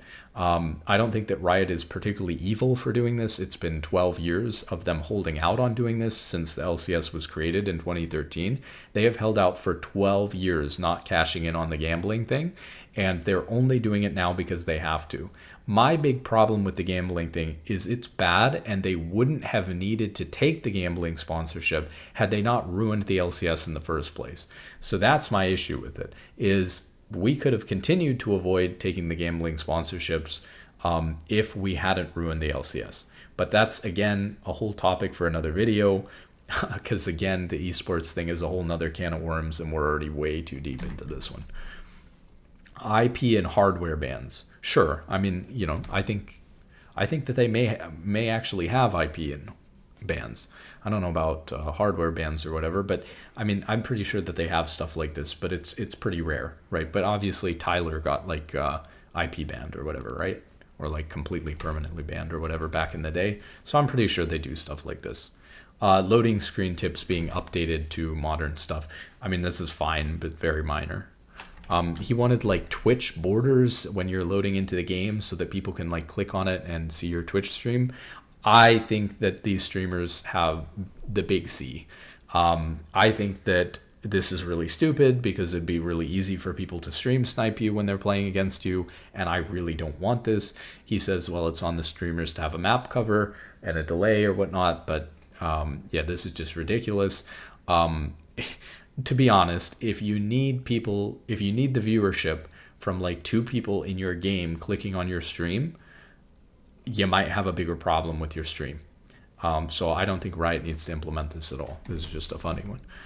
Flex overhaul, we've kind of already talked about. I think they should replace it with old ranked team 5s or a new version of ranked team 5s that has a focus on team play, a team game mode that people can take seriously with a rank for an organized team, not for individual players. And that's really what separates it from solo queue. Duo queue and jungle timers. I mean, obviously they should just add the jungle timers like Professor gives directly into the game. It's ridiculous. Professor and these other apps are like bloatware, like terrible software that's taking up way too much of your CPU. They really suck. And I had Professor for a little bit when I was playing a little bit of jungle on a Smurf account, and I wanted the timers, and I hated that thing. Everything else that it does besides the jungle timers is really annoying. It created like a permanent item set that I could not delete from my account even after I uninstalled Professor. So yeah, these things are absolutely annoying bloatware, and Riot should just, like they've done with things in the past, they should just implement the jungle timers on camps into the game and get rid of the little yellow and orange or whatever, yellow and white hourglasses, and just replace them with the actual timers so we can play the game properly. Duo queue, I think he said that he wanted to remove duo queue for masters. This is, they've gone back and forth on this one over and over again. I don't really have a problem with it. It's kind of whatever. I mean, obviously allowing duo queue in masters does make masters less competitive, makes it easier for people to get duo boosted into masters. I've actually benefited from that as a player, not the duo boosting part, but the people that I play against in support in masters nowadays are so much easier than a couple of years ago, because there are a lot of people who, especially in the support role, who have been carried to masters who do not belong there. And I honestly wonder if the reason why I'm like more of a GM player plus now is because I'm constantly winning free games against people who just have absolutely no business being in masters. So yeah, I can see that from a competitive perspective, but the reality is that this is something that people wanted because solo queue is boring, it's lonely. For content and stuff like that, it's not there. Masters is less competitive than it used to be in the past anyways, because there's like 8,000 people in Masters now, so it's not as prestigious as it used to be with how many people are in there. So I think it's totally fine that duo queue exists and they don't need to do anything about it. Definitely don't allow duo queue in like GM and Challenger though. CC damage, he was saying that like the CC abilities are doing too much damage. I don't know that the CC abilities are doing too much damage, or if he's getting bursted when he's getting CC'd, which I think a lot of people would agree with. Again, I think people are just getting better at layering CC, and there's a lot of damage in the game.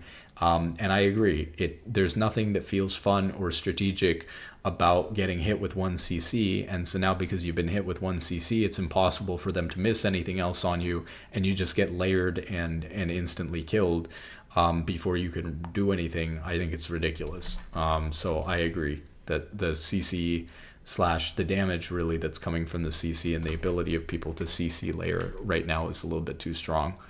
Junglers don't want to get invaded. So he was complaining about, it was funny because he was saying he doesn't like getting invaded, because it's never just the enemy jungler invading him on his own and them fighting 1v1, which he said he'd be happy to do, but it's always like the mid laner and the enemy jungler invading him 2v1 because his mid laner has not got priority or is behind or has, no HP or resources, or the enemy support and the jungler link up and 2v1 him. And it's funny because this is very similar to what laners are complaining about, right? Laners are complaining that junglers keep coming into their lane and screwing up their 1v1 and their 2v2 and making it a 2v3 or a 2v1.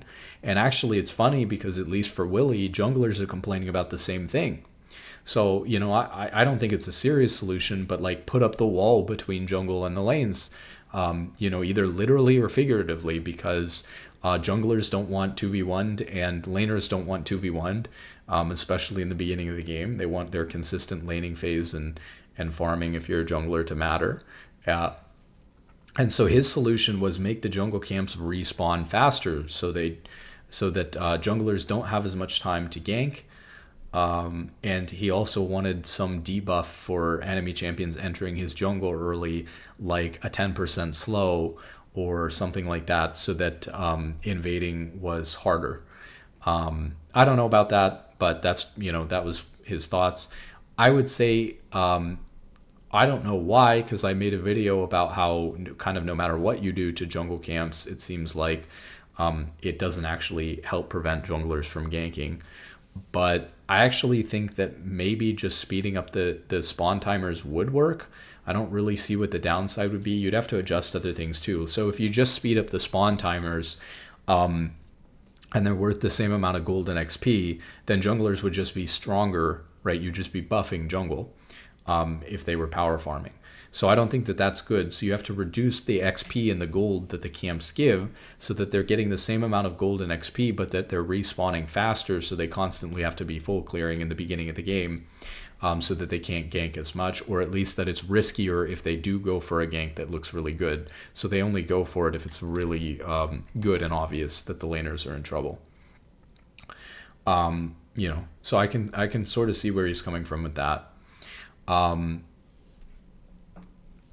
Objective timers are bad. He was basically saying that like the early objective timers, the dragon spawns first and then grub spawn, and then you got like dragon and rift herald. And basically the way the spawn timers work is that in most cases, they're not two up at the same time, because that first dragon spawns before anything else, and so you're able to take it within like a minute or two, and then you have grubs after that, and there's no overlap. And so because there's no overlap, the snowball in League is getting kind of out of control, because the losing team has to concede all of these objectives. There's no ability to cross map or trade early objectives anymore, so the winning team is often getting like first dragon into all three grubs into Rift Herald, or into another dragon, or then into Rift Herald again. And so it's really problematic. And he said that by changing those objective spawn timers a little bit, that you'd be able to actually reduce some of the snowballiness of the game in a way that would mitigate the need for the objective bounty system and the champion bounty system that old school League players hate so much in the first place, because teams would naturally be able to contest objectives more even if they were behind, if there were cross map ability. Invading doesn't make a lot of sense, so you should make the enemy camps worth more.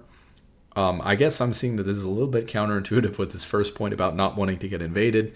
Obviously, even if you were to add some sort of debuff or something like that, if you make stealing the enemy camps worth, he said, like, for example, like 1.2 times the gold and XP, so a little bit more than, like 20% more gold and XP if you're stealing enemy camps. I agree with this because there's this weird concept in League where when you take the enemy jungle's camps, you're leveling them up for the enemy junglers so that they're worth more gold and XP the next time, and you're delaying leveling up your own camps. And so it's really bad when you take the enemy camp away, because oftentimes they're just going to trade by taking your camps away, and then it's just a wash, or you're going to be behind in tempo. So unless you can get 2 camps or more out of it at the same time, if you spend all the time to walk across the river and take one enemy camp, it's just not worth it, because you're leveling up their camp for them for free. There used to be the mechanic with Invading where you could leave the one little the one littlest monster, and then by leaving that, it would prevent the enemy camp from respawning until they came through, cleared that camp, so they'd be really denied that camp until it spawned even later. And then even if it did level up for them, obviously it wouldn't respawn until much later, and so it actually cost them. That made invading worth it for junglers, but right now invading to only steal one camp is just never worth it for a jungler with the amount of time that's invested.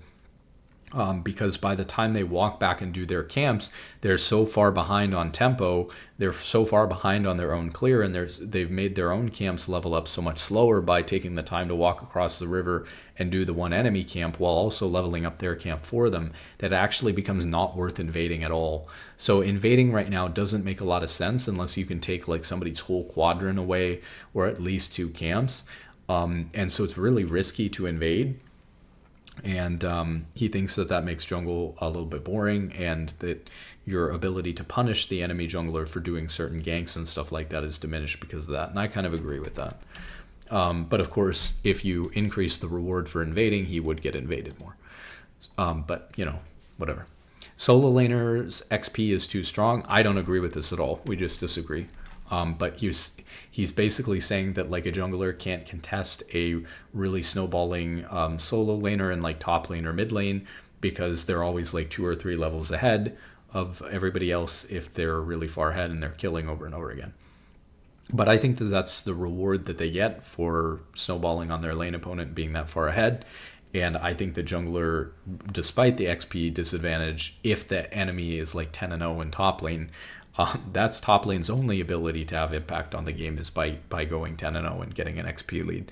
So I don't think taking that away makes any sense. I think that he literally said in the video that it's like making top lane and mid lane too strong compared to jungle. And I just don't agree with that. I think that that's kind of funny because I think that jungle's obviously by far and away the most impactful role in the game still. So I think junglers complaining that solo laners have more XP than them when they already, that's like the one thing that they have over junglers when junglers are already having so much more impact on the game. So he wants home guard removed. Again, this is kind of that discussion about players who think that the game should be more snowbally versus less snowbally. If you think that the earthification of League is bad and that like people dying early should be punished harder, then you think home guard should be removed because it makes the game too fast and you get to come back into lane faster and get punished less, miss less golden XP for dying in lane, which should be punishing. And so some people think that that's bad and some people think that it's good. I think I enjoy home guard, especially as a support. I'm having to recall more than any other role in the game for wards and stuff like that. So I think home guard's really, really nice.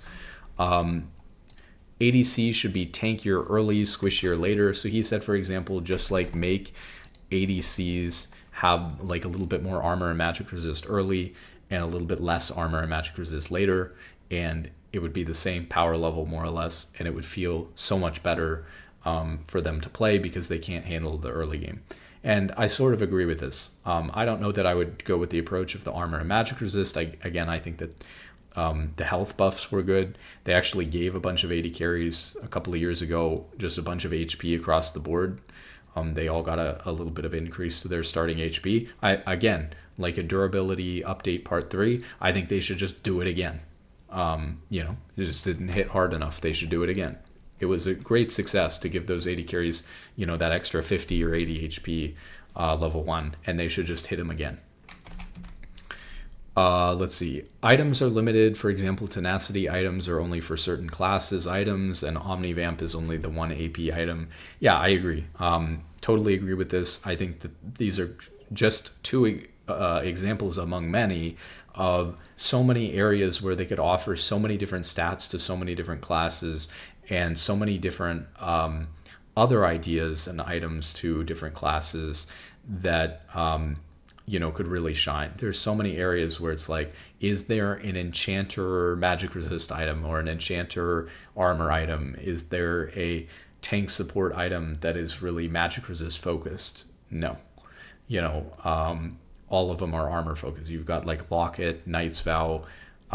Locket's obviously a mix of both armor and magic resist. Knight's Vow is armor heavy because it's got chain vest in it.